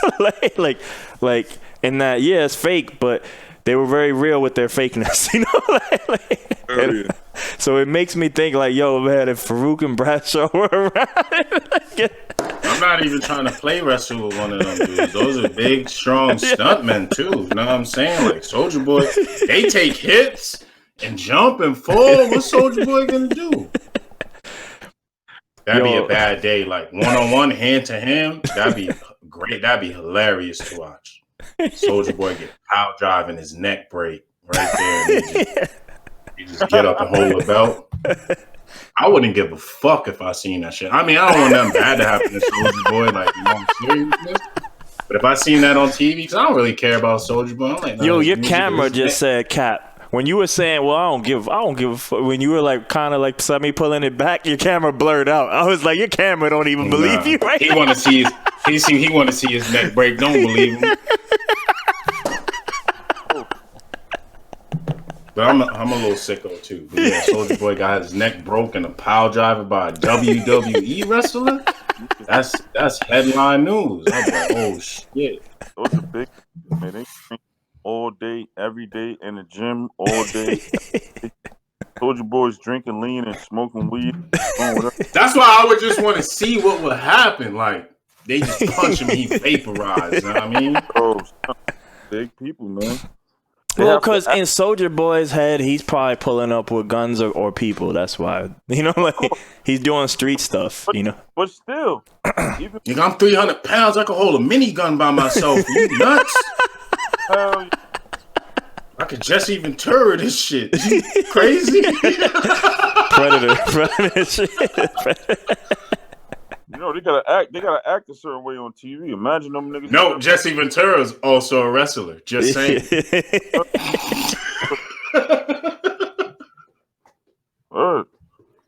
Imagine what these niggas. Imagine what Randy Orton has in real life. Imagine what he trains in real life with guns and all this shit. We only see, you know, the wrestling shit. We don't see his real life. So yeah, imagine him in real life. He might be a real shooter. Like he might be like a what's his name? Keanu Reeves type shit. Oh, I would never. I ain't trying to. It all depends. You know who's still wrestling today? You know who's still wrestling today? Like he's not in WWE, he's in TNA, but Ken Shamrock, and obviously he know how to fight. You know, even though he wrestles, you know, obviously he knows how to fight. He know how to really fight. Yeah. Yeah, those are the niggas that's dangerous. Yeah. Like that. Dan Severn technically was a wrestler too, and he fought in 100 MMA matches. Most people can't even say that shit. Don't fuck around. You think that's in real life? We're gonna show you some real shit. Josh One of them Barnett people is a wrestler too, by the way. Could easily like kill Soulja Boy, and I'm not just saying that to be like they could literally just easily in a physical fight. It wouldn't take much for them of them dudes to kill Soulja Boy. If they got on top of him and hammer punched him enough, they finish him. Yeah, who knows? Who knows? Maybe Soulja Boy. Remember, he was looking at Shaq's hands. Imagine one of them big dude's hands hitting your face. His hand is like Boy. I mean, your head. Shaq just wrestled Cody Rhodes. It was actually he did a real good job because he liked that. He respected the game. Yeah, you know why? Because he's like 400 pounds and gigantic. He went through 2 tables, I think, because one table wasn't gonna take it. That shit don't mean nothing to a 400-pound bear. You go hit a bear with a chair and see what happens. See if it have an effect. Shaq looked good out there. I wish he would wrestle for a bit. With no chair, he probably grabbed that shit from you. That shit probably look so small to Shaq, a regular chair. You try to hit it? Nah. Hold on. But you on the subject of that? Did you see that tallest wrestler, the black dude? Nah. What fed? I forgot it. I think he's on. This is new or not? This is new or not?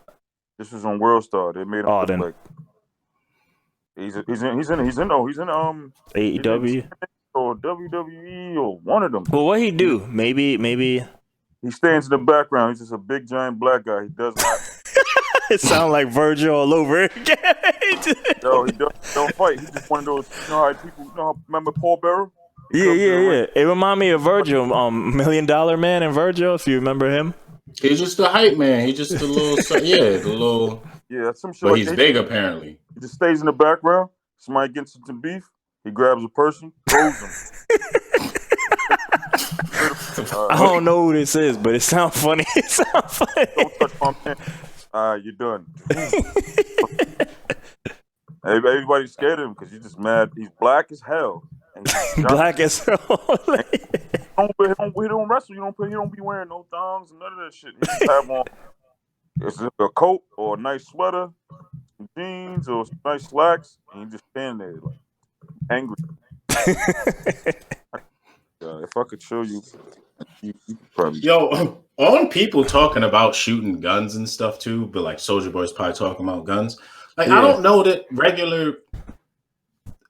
Unless he's talking about bringing his security, I don't know that all like street people are great like marksmen shooters tacticians with guns like that. Know what I'm saying? Like you don't trust Nori It depends who you're saying that to. Like someone might not give a fuck that you're like, I'm coming with guns. They might be like, good, come. You don't trust Nori out there? I'm not saying that people don't know how to shoot. I'm just saying that shootings don't happen enough for people to actually like. Yeah. How often are you shooting people that you're like an ill killer or something like that? Unless that's actually like you really on. There's probably people out there like that. For sure, Unless you really practice and all of that stuff. You don't think Soulja Boy is one of those people? You don't think? I'm just saying. I think if to the wrestler's point, come to his world, he wouldn't do nothing. Soulja Boy is not in gun world. Yeah. He's not in gun land either. You might have guns, but if you brought guns to train people to know what to do with it, and you don't, you're gonna get cleaned up, just like the rest. Just like a 300-pound dude will clean them up. No, I ain't trying to get into no shootout with no Navy SEALs. Never. Period. The reason why he's talking this is he shot a couple niggas and he got away with it too. Mm-hmm. Yes, but this is probably some incidental, close range. This nigga wasn't, yo, we're going to your house and we're raiding the shit and you got other armed dudes there that you got to like fight through. People be getting into tactical warfare. People aren't in warfare is what I'm saying. Yeah. People aren't like gun battling each other. So yes, I could point a gun at you and shoot it at you and be like, I'm a shooter. And people were scared of that. The reason people are scared or get scared is because most people aren't shooters and shooting people or nothing. But go call up the Navy SEALs or the Taliban and tell them that you want some gunplay and that you're going to go fuck with them and see how that shit end up with your crew. The Taliban don't leave you headless in the desert somewhere. Flank your ass and do all kind of shit to you, and you thought you just was bringing guns. Like, cool, yes, great. They were orchestrate. The last dudes bought tanks, and that didn't work either. Because we know what to do. We know how to fight gun battles, right? Yeah. Nah. The SEALs would laugh at you if you talked about bringing guns to them. Kill you before you even took off from your journey to go get them. That's what I'm saying. They'll orchestrate some shit for you. But there's the reason why he's talking like that, because somebody ran into his house. Well, it was a group of people ran into his crib, and he shot a couple of them niggas. And he got away with it. He think he's a big shooter. You know who didn't run into his house? Trained professional killers. If SEALs ran into the house, the nigga would never knew what happened to Soulja Boy. But he would have been dead because they would have orchestrated that correctly. If they sent cops to his house, he would have been dead. You ain't got to send no elite niggas to go in there and do nothing to him. Yeah, some idiots ran in your house and got shot by you. Yeah, that happens a lot in America. People try to rob people's houses, and common people will shoot them. That is not a gun battle. Yeah. That does not make you a marksman or a gun battle person or anything like that. That nigga bugging. I hope he get choke slam. I hope. That just because that'd be crazy. Why he beefing with big? Yo, let me finish because it's still more. It's almost done though. You spitting facts. Randy Orton says, "Seems like you all spitting is the same mess you rap about. Nut." Clear your throat, what? My dog. Seems like all you spitting is the same mess you rap about. Nut. N-U-T. Nut. Oh my god. It's because maybe Superman that hoe, right? Nut. Oh my god. It's insane. This is insane. Clear your throat, my dog, and be there. Enough talk. Back it up. Oh my god. Yo, the other thing that wrestlers are trained in. Yeah, the wrestlers are sick. The wrestlers are trained in doing this too. The trash talk. That's literally shit talking. 50s. He good at this too. All right, Soulja Boy says, "Cap wrestler. If you really want Big Draco to pull up, say less." See, and then you gonna like this. Big Draco pull up. Yeah, I'm gonna be right over there in that bush. You pull up right here. You gonna like this. Bring you fucking Draco. You gonna like this. Bow Wow. So dumb. Commenting. Wow. Oh, no. When I get the gems, I'm killing everybody. I'm wiping all this shit getting wiped out. I'm resetting all of this shit. Ain't no saying how this shit right. Yo. When I snap, all this shit going, it's gonna be all new shit. There's all this shit new. Wow. You need to reset this shit. Let's hear this. Bow Wow, who, by the way, right, to give you context for what he's about to say, he's been trying to become a wrestler. I didn't know this till recently, but he says, "That's cool. Yo, Soulja Boy, these wrestlers."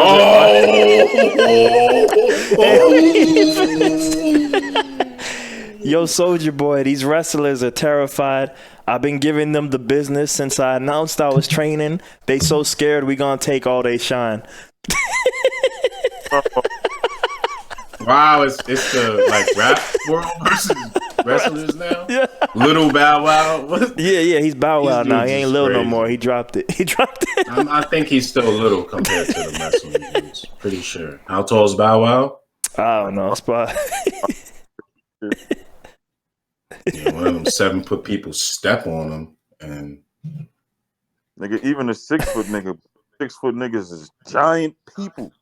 Them niggas is super. No, and they're athletic and physical. Like, I wouldn't want to fight now. I don't think it turned out well for me. So no, I ain't dead as soldier, but I probably get beat up and slammed in them all too. Oh yeah, every day. I have the Draco too, but I know how to use that shit. I know how to get to work with that shit. Yeah, that's pretty much it.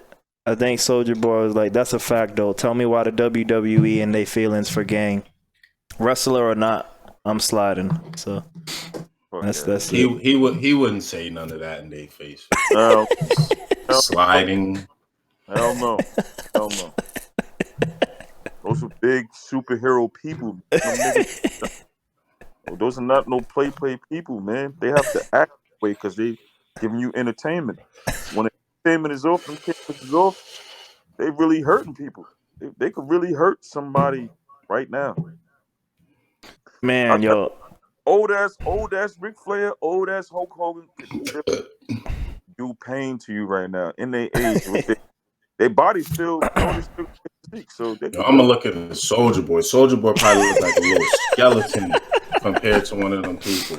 Oh. This shit is nonsensical. And anybody could win, you know what I'm saying? But that's not. No. That's true, but I don't think that in this case, this is not gonna happen. Soulja Boy, nah. I think one of them niggas hit him. His chest will just disintegrate. Yo, he might die. Yeah. He might. I'm serious. I'm not even kidding. His front ribs might break and poke out his back. Punch like boom. Like, I've never been hit by nobody that's athletic in shape and weighs over 300 pounds. That should probably feel like a hammer. It probably don't feel like a punch. It feel like you just got hit with something. Something. That ain't no jokey joke. And Soulja Boy, yeah, nah, he crazy. He got Draco, so he's cool. The only like black organization that's like not like outside of terror groups that get it in is like the cartels. No gangs, I've never known any street gang of any kind to like get into armed conflicts and like do well against other organized armed things. So outside of terror groups and warlord groups that obviously war, like what shooters actually get into? Gangs don't even get into intense gun battles. Yeah. Niggas get into shootings. They don't stay there and engage each other until everyone's dead or the mission is done or whatever. Shoot, run, whatever happened real quick. And then, you know what I mean? Niggas be in battles for hours. When you got to reload multiple mags, then yes, you're... 4. You had 4. Yeah. When you fire over 100 rounds in a battle, then yeah, you in a battle or something. Not a mag and run. Not a shootout and it's done. I'm out. Nah, we here. Everybody dig in. Get your positions. Yep. Soulja Boy's an idiot for that though. What is he? He still make music? I don't know. I feel like he was on Twitch for a bit. He probably doing. I'm sure his primary is something else now. I wouldn't be surprised, like most rappers who moved into something else, that he drops something every now and then. But I'm pretty sure it's not his primary. I'm sure he good. Sure he good. I've been seeing a lot of him on. He's doing like Abraham said. He's doing a Twitch with the Grand Theft Auto. Yeah. Him and what's this dude with the dreads from Detroit? I think, or from somewhere. Fat dude. Fat chubby dude got the dreads and Soda Boy. Nah, Soda Baby or whatever. Nah. He plays the game a lot. He's got a Grizzly. T Grizzly. Oh, T Grizzly. T Grizzly. Yeah. Yeah, he got a Twitch. He's going crazy with the Grand Theft Auto. I guess they. Soulja Boy came out with like a video game system too. Yeah, he did. Did he really? Oh shit. Yeah, he did. It had, but he got sued for it. Yeah. But he just came out with a modded system. You could play 64 and turn up all that shit on it. Like, why no one done this before? Because it's illegal. It was crazy. It was dope, but it was crazy for even trying to attempt it. But it was dope. Those things still kind of exist, though. You can still kind of buy them in shops and stuff. Hell yeah. Yeah. He said some shit. I don't know if I should bring it up, but Duke said some shit when you said entertainment. I listened to Vince Russo podcast today, or at least on an interview. Is a man who was very pivotal in wrestling in the 90s for both companies when they were at their height of the Monday Night Wars. But both of them, yeah. But he said some shit. Depending on what stories you want to believe, he may or may not be responsible for the Attitude Era. Some people say that's crazy. Some people say that's like that's probably true though. Like normally, those some people are him, you know. Mm-hmm. But he said some shit. Let's see. Hold on. Let me see. He said some shit about like let me get it. Basically some shit about like entertainment versus like wrestling, right? To sum it up, because he said a lot of interesting points about TV and being a screenwriter and wrestling and why wrestling sucks now and stuff. But it was almost kind of reminding me of like the Timberland vibe, but for wrestling, in that like ECW obviously went out of business, but indie wrestling kind of still tries to push wrestling, like the wrestling part of wrestling. Yeah. And he was like, that's what's wrong with like all these young kids now. It's like they be trying to fucking wrestle, and he's like, wrestling ain't about wrestling. Like the wrestling fans are always gonna be there.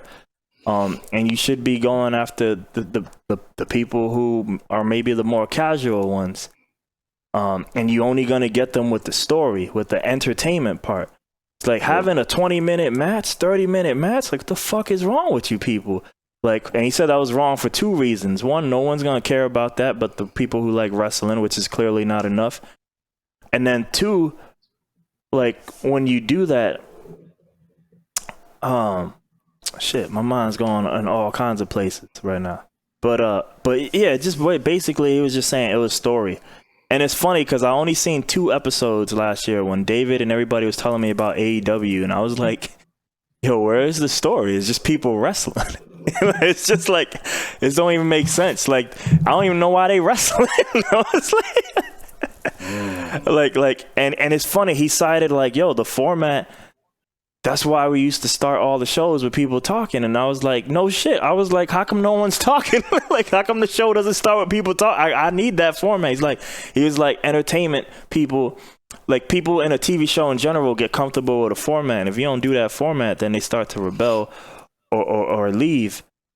But yeah, it was just interesting hearing that. But okay, but some of the criticism was also when you have those 20, 30-minute matches and you're doing insane ECW style shit, it's like you shortening your career and your lifespan. And it's like now you have even less of a window to make money. And on the one hand, I know exactly what he's talking about and I get it. And he's talking about protecting people's bodies and shit. On the other hand, though, it also felt like man, but what if those guys really do want to push the edge and push the boundaries of wrestling, you know? Because I feel like under those views, like, that's wrong. You should just be doing 8-minute fights and story, you know, like. So I don't know. It just reminded me a little bit of the wrestling version of Timberland. Like, yo, why are you out here wrestling? You should be making money.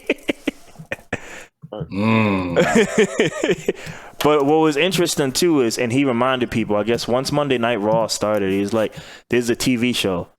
It's not about wrestling. It's a TV show. Like." You know, we got to tell a story here. What do TV shows do? They have a script and all of that, you know? Right.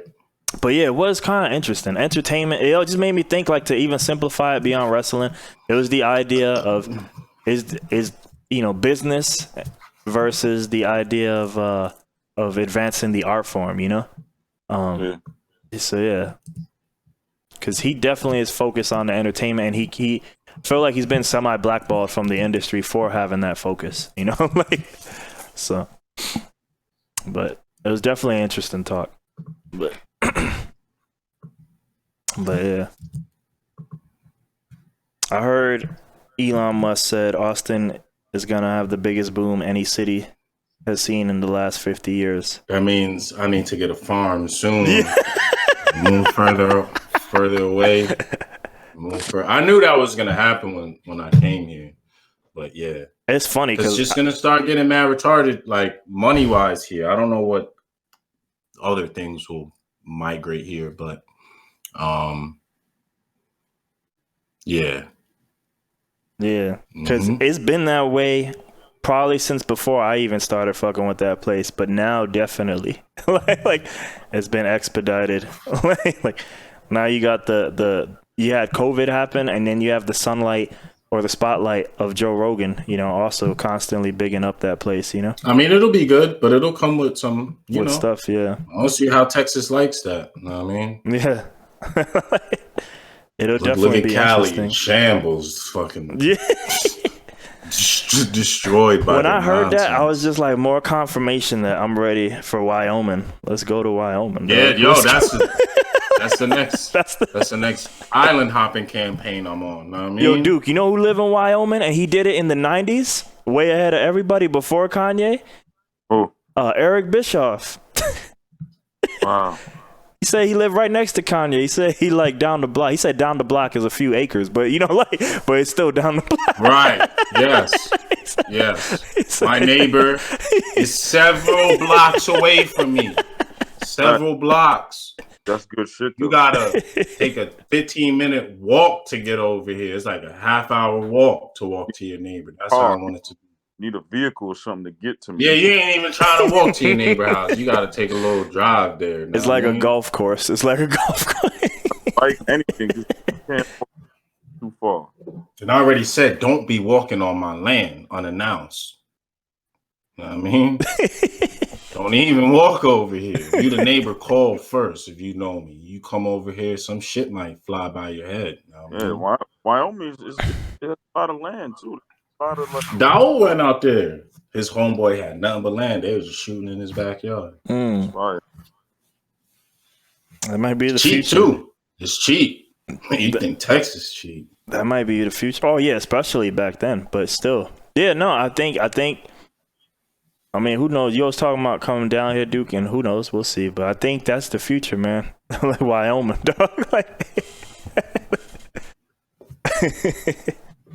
Yeah, Wyoming. It just ain't nothing there though. That's the thing.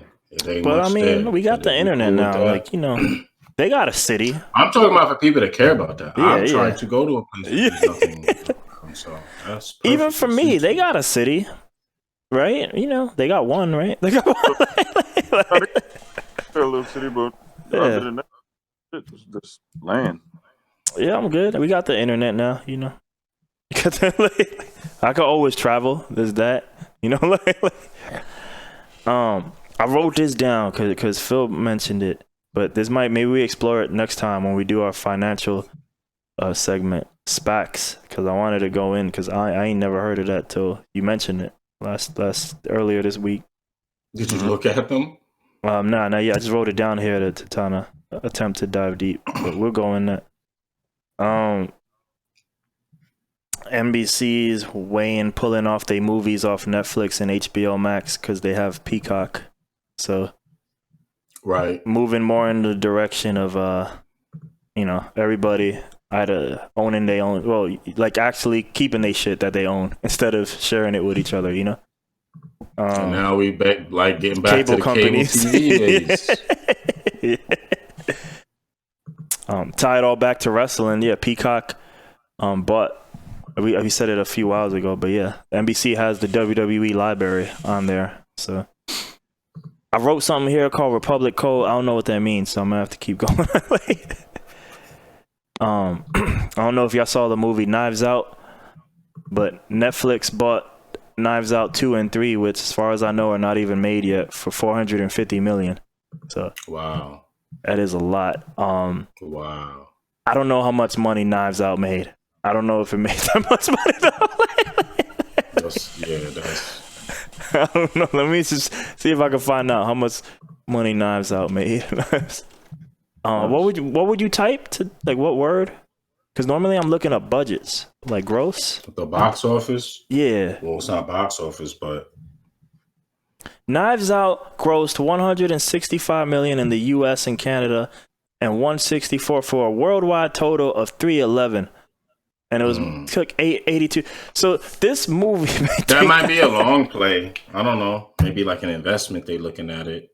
Maybe it streamed really well. I don't know. Like maybe it streamed really well. The thing that Knives Out has is a lot of stars playing little roles. So I don't know. Maybe it streamed really well. You know, that could be a thing too. Some things bubble like in the cult, you know? Yeah. No, it might have been a smart move, especially if it, didn't do bad in the box office, I guess, right? Yeah. Based on what they pay for it. You got both movies. 450 million. I'm like, I need one more movie. It's like 450 mil. Shit, dog. That's a lot. Nah, that's yeah. Dude, that's half of the Infinity War Avenger budget, right? Yeah, no, it's $500 million. Like, hopefully, whoever signed off on that, their calculations and projections is. I want to say one legit. Before I say this next day, Knives Out was a good movie. That being said, this is the same director who made The Last Jedi. So, the titty juice director, you know. We probably won't go into it too much in detail here because we at the end. But I saw this video about the idea of the pay to win fighting games are here to stay. And I kind of mentioned this to you, I think, in the past, but almost every DLC character usually is released, with OP, like strength or whatever you want to call it. So if you care about winning, it almost encourages you to buy the new character and learn the new character, thus giving me money. That's a thing they do? They make the characters OP? There's a pattern of the character upon DLC is OP, and then they nerf him later when they drop the next one. Once they realize that he's OP. Yeah. So Super Saiyan 4 Gogeta just dropped in Dragon Ball, and I guess you remember Frank West, how he worked, like if he had level ups and stuff in the match. Vaguely. If he took pictures of more you, things came out. If he took pictures of his combo, like if he would do a combo, but if you ended it with a picture, I know that part. Yeah. But I don't remember what happened. You just he got more stronger. Shit out, right? He just got stronger. He got stronger. So like level 5, Frank West was like probably one of the best characters in the game in terms of his range and all this, the attack and the combos and all that, you know. But you got to earn it. Similar to the same way you have to take the pictures. Yeah. The Phoenix Wright guy, like if he earns it, he's also one of the best characters in the game. Once he earns it, you know. Same thing with maybe Dark Phoenix, except she might be OP. But Gogeta, he has it too, but the way he levels up, he just kind of hits a button. It's just like a taunt. He don't even gotta like do a combo first and take a picture, like where you kind of earn it. Like you kind of got to do 99 hits with Frank West, I think, to get all that. Gogeta, if he just stands there like for 7, you can just get it, you know. Like so, apparently, if you do his Fireball Super when he's level 7, it seems like it's an instant kill.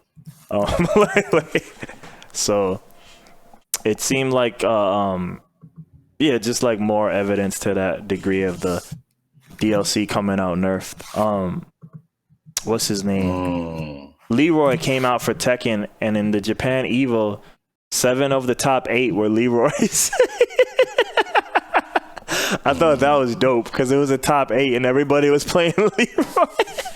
So not dope. It is dope because I like seeing like the system broken. Yeah, no, I mean, it's because it embarrasses the company Tekken. That's why like Namco. It embarrasses them. What we want to see though.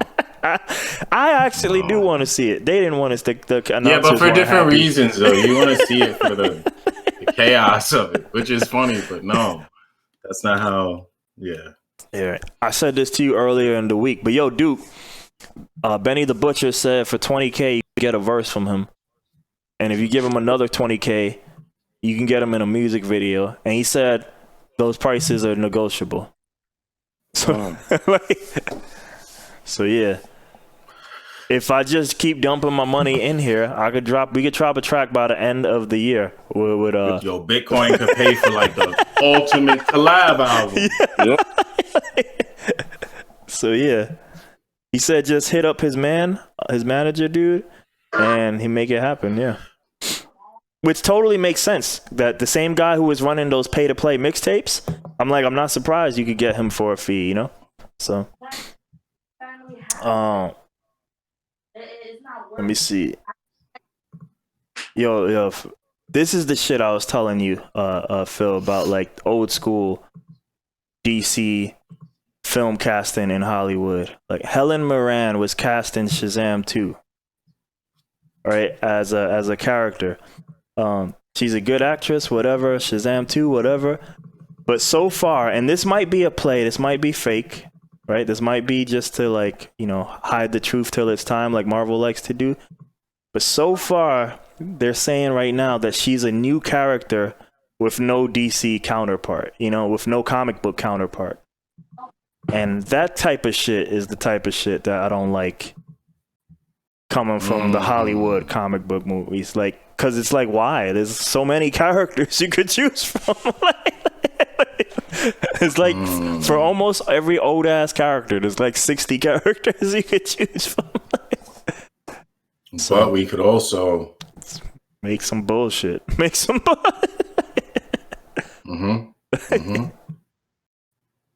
Let's see. So yeah, I don't know. Hopefully, you know, whatever with that movie, but like, hopefully, that's why I kind of be rooting for the DC movies to fail sometimes, because I feel like they take that shit like liberation to just do more fuckery like this, you know. So, Falcon and Winter Soldier were the highest season premieres, higher that Disney Plus has ever had, higher than Mandalorian, higher than WandaVision. Came out today, right? I mean, yeah, episode 3 came out. It was good. I seen it right before this. I'll be right back. All right. But yeah, you keeping up with that? Yeah, I've been watching it. I like all that superhero shit. I like all that. Yeah, nah, for sure. You watching Invincible on Amazon? Invincible? Yeah, what is that? It's animated, so it's not DC or Marvel. It's Image. It's made by the guy who made The Walking Dead. I maybe looked it up. I think I heard of it. It's on Amazon Prime. It's one a week too. It's good. It's animated though, but it's good. Oh, I see what you're It's right on the front page. Yeah, it's real good though. You should check it out if you into watching animated shit. Oh, matter of fact, I did see this. I see the preview of it. I didn't see the whole joint. There's a bunch of. They made them up. They made them. Well, you know, they're not. It's Image. I don't know if you know anything about Image Comics, but I don't know about. It's Todd McFarlane's comics. Yeah. Give that a chance. It's good. You should check it out. That's the fact. That is the fact. And this guy makes some good smelling food right now. I was hearing Kevin and Mark talk on a podcast, Kevin Smith, and they pointed out maybe that like Game of Thrones might have been. I've never seen Game of Thrones, but it was probably the original show to break the mold for TV, and that having impossible budgets to do crazy action sequences. And they were saying so far, after having only seen the first 2 weeks of Falcon and Winter Soldier, I said the Falcon Soldier. I was like, man, that's the crazy merging. That's when they fuse. But they were saying that so far, Falcon Winter Soldier is averaging one impossible action sequence relative to TV. That normal TV could never afford that budget, but since they're on Disney, like, because like the way a normal show, like a CW show is shot, they shot weekly. So you have 7 days to make a show. And some of the action sequences they were saying are so intricate that like, you can't shoot that shit in one day. Because you're lucky if you get half a day to shoot an action sequence on one of those like CW shows. Because they got to keep moving because they have a 6-day deadline and then they got to move on, you know? So yeah. But on the Disney Plus thing, you got time and you got money. And it's kind of changing the TV game again, at least for action sequences. I can see that. That makes sense. A lot. And it's funny though, but what I was probably changing the game with a lot of shit on TV. Or what we call TV now, Yeah, nah, for sure. But what's funny with that statement is that, yo, like, maybe because, you know, like, that's one of our primary things we watch is, like, action kind of oriented content when it comes to entertainment. And I think, like, man, I take it for granted that I don't even notice it, you know, or appreciate it that much, you know, So, yeah. Huh, this is interesting. All right, so I'm looking at top 10 topics. DC's New Gods, because the New Gods were supposed to get a movie, which is like Darkseid's whole kind of family. Yeah. I guess those movies got canceled. Wow. And something called the Trents movies. I don't even know what the fuck the Trents movies are, but also got canceled. Wow. Oh, it was a spin-off of Aquaman. The Trents are. You seen Aquaman, Duke? Because I know Phil probably ain't see that shit. I did. Yeah. It was the Trents was like the darkness. Remember the darkness? Yeah. I guess those people were gonna make a movie. I don't know if that was a good idea. I don't know if they needed a movie. We don't need that. It was like giving a Shadow a movie, Phil. Like, why are you gonna give a Shadow like that? That's some WB type shit. That's some WB. That's some Warner Brothers shit.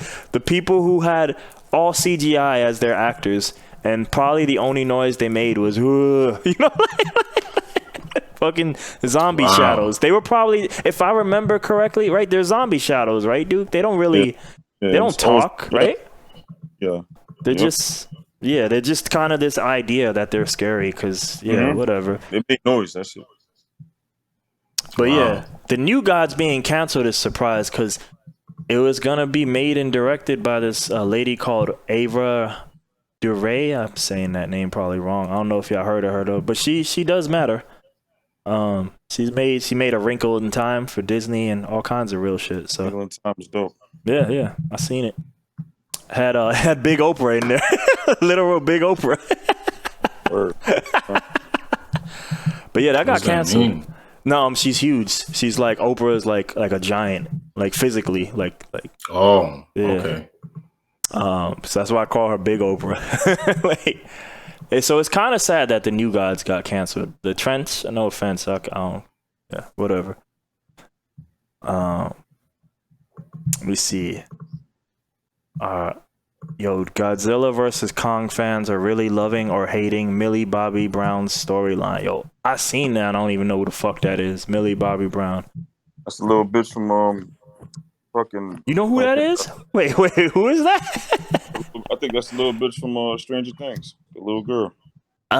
So I do know who that is now that you say that. I never saw Stranger Things, but I know who that is because she's the girl. Yes. It's because, it probably should have been a podcast, but I tried to explain to Phil what this movie was about. And the great part about that is that I got to laugh with Phil. Same way we watched Batman vs. Superman. And I watched clips of it.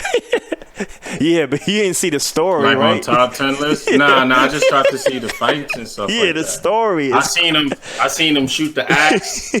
He gave him the power. Yeah. Can't you seen this movie yet, dude? Which one? Godzilla King Kong. Nah. Yo, King Kong got the Infinity Axe, yo.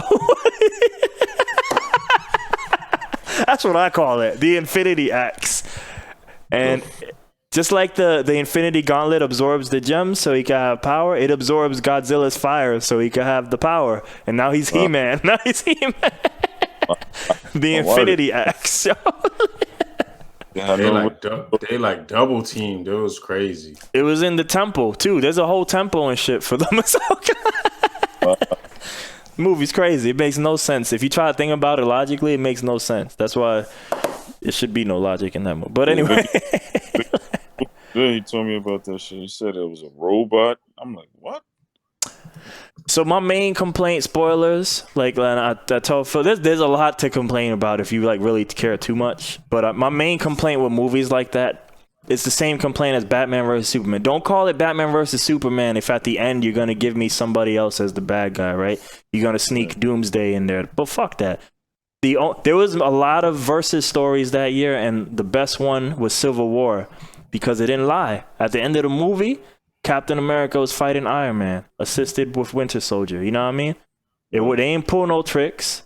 It was just straight up, we fighting. None of this doomsday, last second, let's all team up bullshit, you know? Yeah. So, yeah. That whole movie's crazy. Yeah, they were saying there's a team up at the end. And King Kong is really the main character. Split their ways at the end. King Kong's the main character. Yeah, I saw that too. He like He like, yeah, you cool. I respect you. You know what I mean? But ways at the end. Nigga said, you cool. No, yo, but yo, you not hearing the whole thing. I gave Phil the whole business. Yo, Godzilla don't play that shit. This is his world and we live in. This whole movie flipped the script completely. Because Godzilla was the good guy in all the other movies. But now in this movie, he's still the good guy. He is, but he don't want no one else on his block. You just can't be you just can't be a good guy either. Yeah. Yeah. There's only one good guy. It's Godzilla. Don't be. I told you he fought the Avengers. Yo, that's official too. Yeah.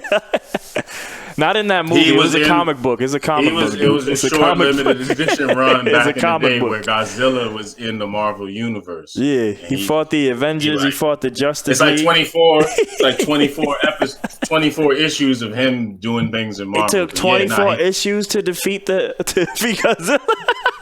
Jesus, you saw Vision. Vision was like, "No, Tony, no, let Wasp do it. Stay back, Tony. That's Godzilla." Yo, the Vision said, let Wasp and Yellow Jacket do it. Yo, the Yellow Jacket's a bad guy. That's how desperate they are. Godzilla had to win. Godzilla had. What? The fact that Godzilla fought the Avenger, he OG now. Godzilla, he got a star on the Walk of Fame. Dude, yo, again, more spoilers for Duke. The whole movie is predicated on the fact of what Phil just said. Godzilla is the good guy, but no one else can be the good guy. Like, no one else. And that's how all this beef starts, because he don't like nobody. That's why at the end, when he do say he respect King Kong, it was kind of more in a yeah, you helped me out. Good, I'm gonna leave now. But if I ever see you again, he kind of like the way it's filmed is like him walking away. So you're facing like Godzilla's he face. He walked up to him and he gave him the bill. He said some shit. Yeah, he walked up to him. But when he's walking away, he's still kind of like and you better not, you know what I mean? He better keep it cool. When it's time to give respect, I swear he walks up to him, yells in his face, then he walks away and does what Phil just said. Godzilla or King Kong? Godzilla. Godzilla walks up to the nigga. Yeah. Yeah. And then walks away. And by the way, before that team up, Godzilla bodied King Kong and put his foot on King Kong's chest and did the same yell. Killed him. They had to resuscitate him with some sort of gem. I don't know what it was. I couldn't see. They had to do.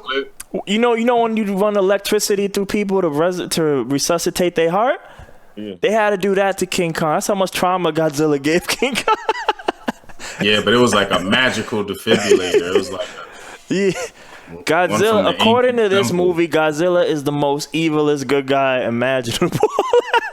Word, the way every preview I see it, they painting it to look like Godzilla is the bad nigga.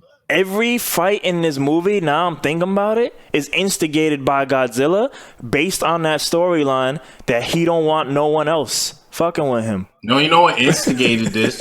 Y'all building Godzillas. Y'all transporting big monkeys over here. What y'all doing? What y'all doing? Yo, they were literally I was sleeping. They were literally afraid to transport King Kong anywhere because they said if we move him, Godzilla will see and he ain't gonna let y'all know y'all wrong. Y'all trying to sneak around. Y'all know y'all wrong. Talking about Godzilla instigated this. Y'all know y'all wrong. Yo, Godzilla was halfway around the world. They transporting King Kong on a boat.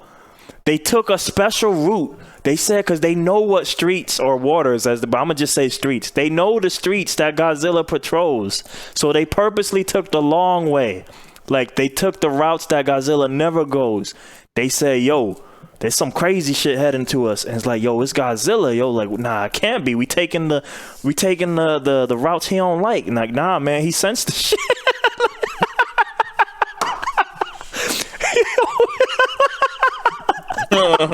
He just pulled up on the military, pulled up on like 10 Navy boats, and just started clapping people.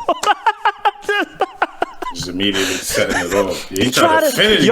He tried to finish Kong from. He like went under the ship and he tried to drown King Kong.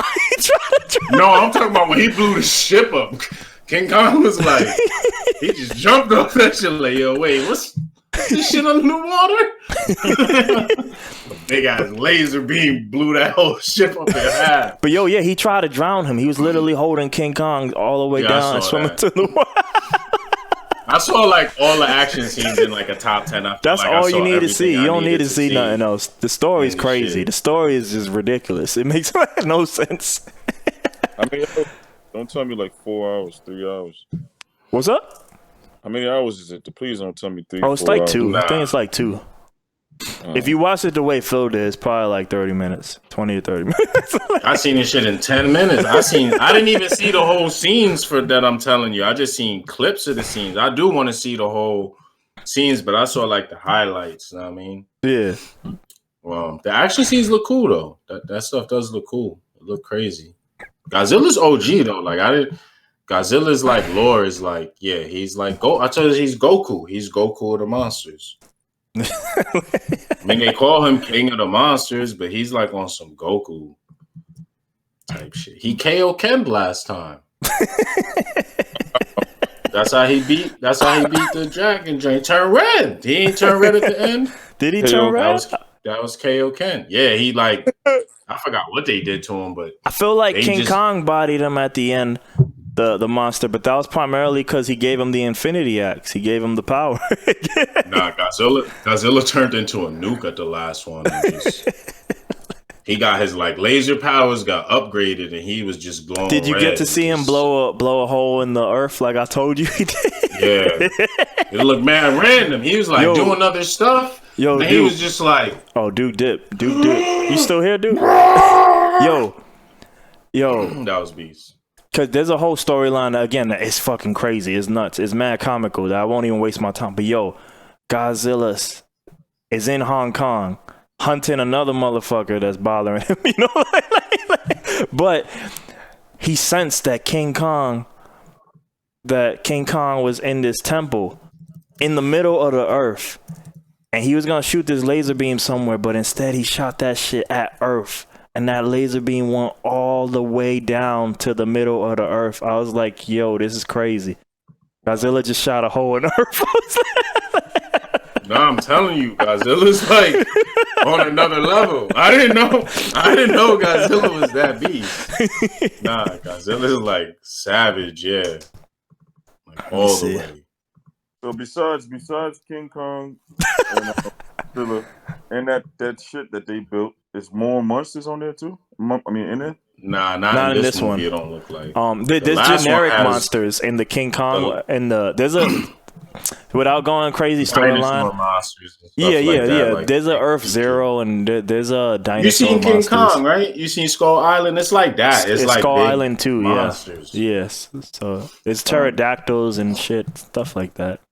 They don't play a big role in that. Part 2 has the other monsters that were in the Godzilla series. They are in that one.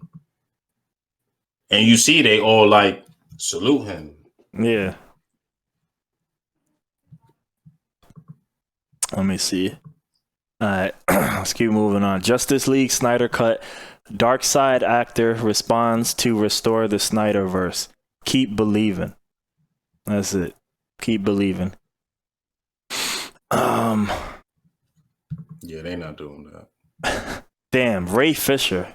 Justice League Ray Fisher, the guy who plays Cyborg, says he refuses to let Joss Whedon take sole responsibility for original movie's racial disparities. So he blaming some of that beyond Joss, that WB is racist. E3 2021. Wow, the video game thing. I forgot about E3. I haven't cared about that in so many years. Will reportedly ask viewers to pay to view some content. Is that where we're moving to? Wow. I swear it's all going to be on YouTube for free from somebody. IGN, you know? Paying to watch a video game? I'm not even gonna watch it. It's just trailers. That's what I'm saying. It's Fuck out of here. Previews. You gotta show me the previews eventually. If you want me to buy this shit, fuck, I'm paying for this shit for. It doesn't even make sense. Crazy. Oh man. But yeah, that's the thing. The Flash movie will reportedly lend clarity to DC's future Justice League plans.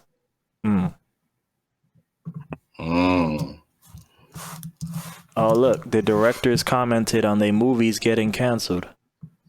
I loved writing New Gods with you. I'm upset with the saga of Barda, Scott, Granny, High Father, and the Furies ends this way. Diving into Corby's fourth world was the adventure of the lifetime. They can't be taken away. Thank you for your friendship. And remember, hashtag Dark Side is or Dark City is. I don't know, some shit like that. Is that some shit I don't know about? Dark City? I was gonna say, what do they mean? Yeah. What are they talking about? Dark Citadels? I don't know, some shit like that. But yeah, they just sad to see it go, basically. Godzilla versus Kong, Garner's rape. Okay, yep, there's that. Alright. But let's see. So I'm Oh yeah, man, go do your thing. We about to be done anyway. I'll let y'all niggas. Yeah, dude. All right. Bacon. Let's see. I'm just checking variety and then we'll bounce.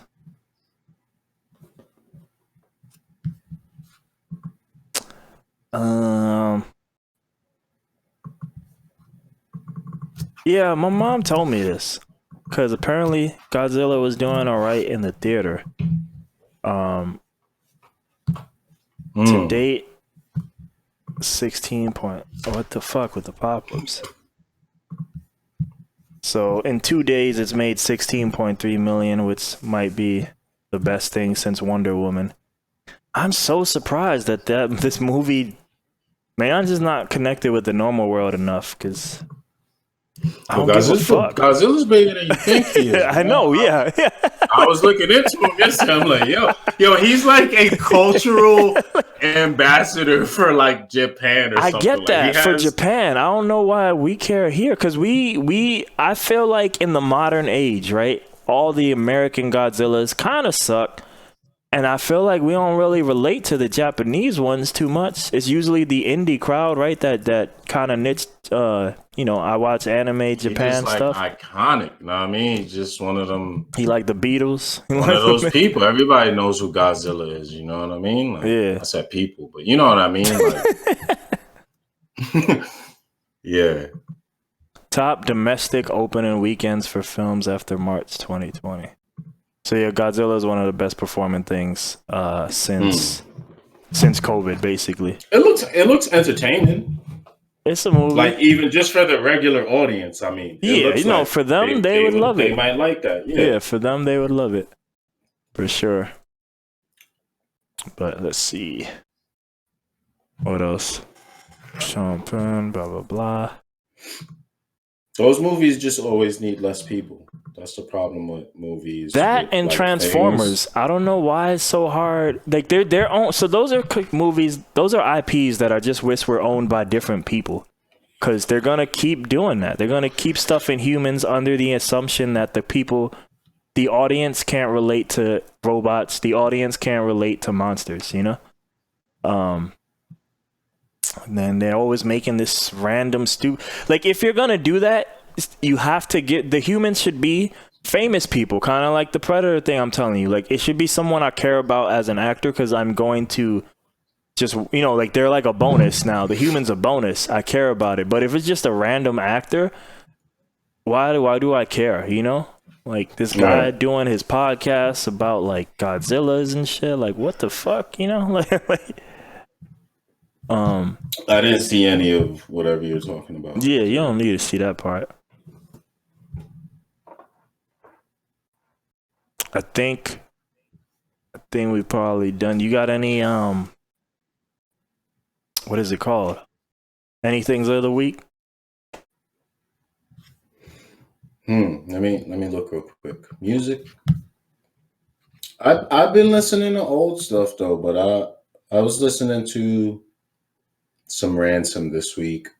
Nothing that I didn't mention before. Trying to think of someone dropped a podcasts or track something with that I Ransom. saw. Yo, Benny the Butcher dropped a track with Ransom, I think. Oh, I didn't see that. I gotta go look for that. Yeah. Ransom has a song I really like called Meet Joe Black. So Meet Joe Black is my song of the week, and it's on Director's Cut Scene 2. And I don't know if this is the thing of the week, but I saw the Terminator. Yo, Meet Joe Black. Yo, he's still doing the movie thing. I just realized, I was like, why do I know Meet Joe Black? I was like... It's on the Director's Cut series. All of the titles are movie titles. Yeah, I was like, oh my gosh, Meet Joe Black. That's wild. And Terminator Dark Fate. It was better than I expected. So that was pretty cool. Terminator Dark Fate was pretty cool. Yeah. I wasn't expecting it to be that good. And when you told me about it, it sounded crazy. It sounded nuts. I was like, what is going on? The Terminator got a family? I felt kind of bad for the Terminator. I felt bad for the TA. He living in the woods away from the world? Yeah, he got this save this lady life. I felt kind of bad for the lady. Like, damn, that was her rock. You know what I mean? The way he played it too was good. You know, Arnold don't usually act right. It's the Terminator. But like his facial expressions, and it was funny the way they had the Terminator. Like seeing the way they transformed the Terminator into more human-like, but he was still a machine though. So like he still had like the way he like. Well, I don't know, just like the faces he made and reactions to stuff was just funny seeing it like that. He just like shrug his shoulders and certain shit, roll his eyes when Sarah said something to him. Like, nah, it was funny. Yeah. All right, I'm gonna give mine, but before that, I guess there was one last thing. I guess BTS label owner, which is like I guess the #1 Korean pop group in the world, and they're super big in America, I think too. They merged with Scooter Braun's Ithaca Holdings for $1 billion. Scooter Braun's most famous for being the guy who put down Justin Bieber and other famous people. Mm-hmm. He manages Psy and all that shit too, I think. I'm gonna start reading this at least for podcast purposes. I should have got some of this when Duke was here. Music Business Worldwide. Paul Simon sold his song catalog to Sony Music Publishing. More famous artists selling their shit. Cash out, I'm telling you. Neil Young sold half of his catalog for $150 million. I can't really say, doesn't really say how much he did, or if it does, I'm reading it maybe too quick. But yeah. Having sold music rights to 125 people via NFTs, this blockchain platform is evolving again. Ditto Music blockchain powered Blue Box. That's what it's called. First ever split music copyright NFT sale. UK rapper Big Zoo and US act Taylor Bennett each sold large stakes, 50 and 75% respectively, in the recorded music rights to a yet to be released track. These stakes were themselves divided up to 1% portions as NFTs, selling for $100 a piece. So yeah. Following overwhelming demand, this means 125 individual buyers now own 1% stakes in one or other of these recordings. That's interesting. In other words, each buyer now shares in 1% of all digital royalty streams generated by the track for good, although they won't have the right to approve or deny a usage. NFTs is going to stock marketify everything. Everything could be an investment now, literally. Yeah. Like a security one that's tradable, know what I mean? Yeah, man, that's wild. The Blue Box platform. People getting funded this way, the same way they issue shares to get to get funding for the company. Usually it already exists, but like think of that, like the song's not even out, but they getting funding, right? By you able to invest in the thing. So yeah, right? Music's never been like that. It's almost like the tech industry. It looked like a semi-invite. He said because it's registered now and get beta access to Blue Box. That's interesting. All right, let me get mine. I'm gonna just do one thing. I'm gonna keep it simple. Yo, last week, won a rare hip hop thing, but Benny the Butcher dropped the plugs I'm at too. I still didn't listen to that. I bookmarked it. Live by it. That's the track. Live by it. Honestly, yo, every song on here was pretty fire, but Live by it. That's the track. Yeah, you said you liked it. I like Benny. I was surprised. Yeah, no, Benny's hard. He's definitely easily my favorite member of the Griselda OGs. I heard that little snippet from my side that you're talking about. Oh yeah. He dropped another one. I saw that he dropped two. Yeah, I saw that too. Benny on the interview was talking about he was ready to get into single mode, and maybe Westside is doing the same. So it might just be a few singles for a minute. So that might be their new play. I'm not sure, but yeah. And the Ransom song is Spineless. That's what that's called. Yeah, I gotta check that out. I don't know if I heard them on the track yet together. But I think that's it. Last words?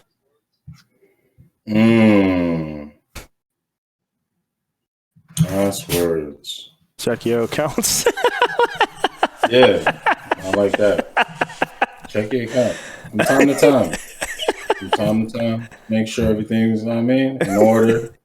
No surprises. Maybe get a good one. Hopefully not a bad one. But check your accounts. Definitely. That's funny. Yeah, that's crazy. I almost forgot that happened in the course of the discussion. Yeah, you found $3,000 in your own accounts. 2 different podcasts. But yeah, I don't know. Not even in like the laundry or nothing. Like just in your accounts, like where it's supposed. It was actually just supposed to be, right? Like it's not even lost. Maybe we should just move it. Maybe we should just change this to a finance podcast, and I'll slowly learn finance over the course of a year. Me and Duke will take it over. You can't be in it. You're not even checking your accounts. I'll learn. I'll what is it? I'll progressively talk more on this podcast as I check my accounts more and more. You can't just jump in as a master. The last podcast, he wasn't even looking at his accounts. He didn't know what's going on with his assets. He check his investments. And just roll with this. This guy's crazy. Yeah, present surprise this podcast. Yeah. This thing we potted, right? Might have been weeks before you discovered that. Or more. Based on the rate I was going. Never. Yeah. Lost millions just in an account. Unclaimed funds. Yeah. That's crazy. Bake that chicken, smoke that turkey. Boosh.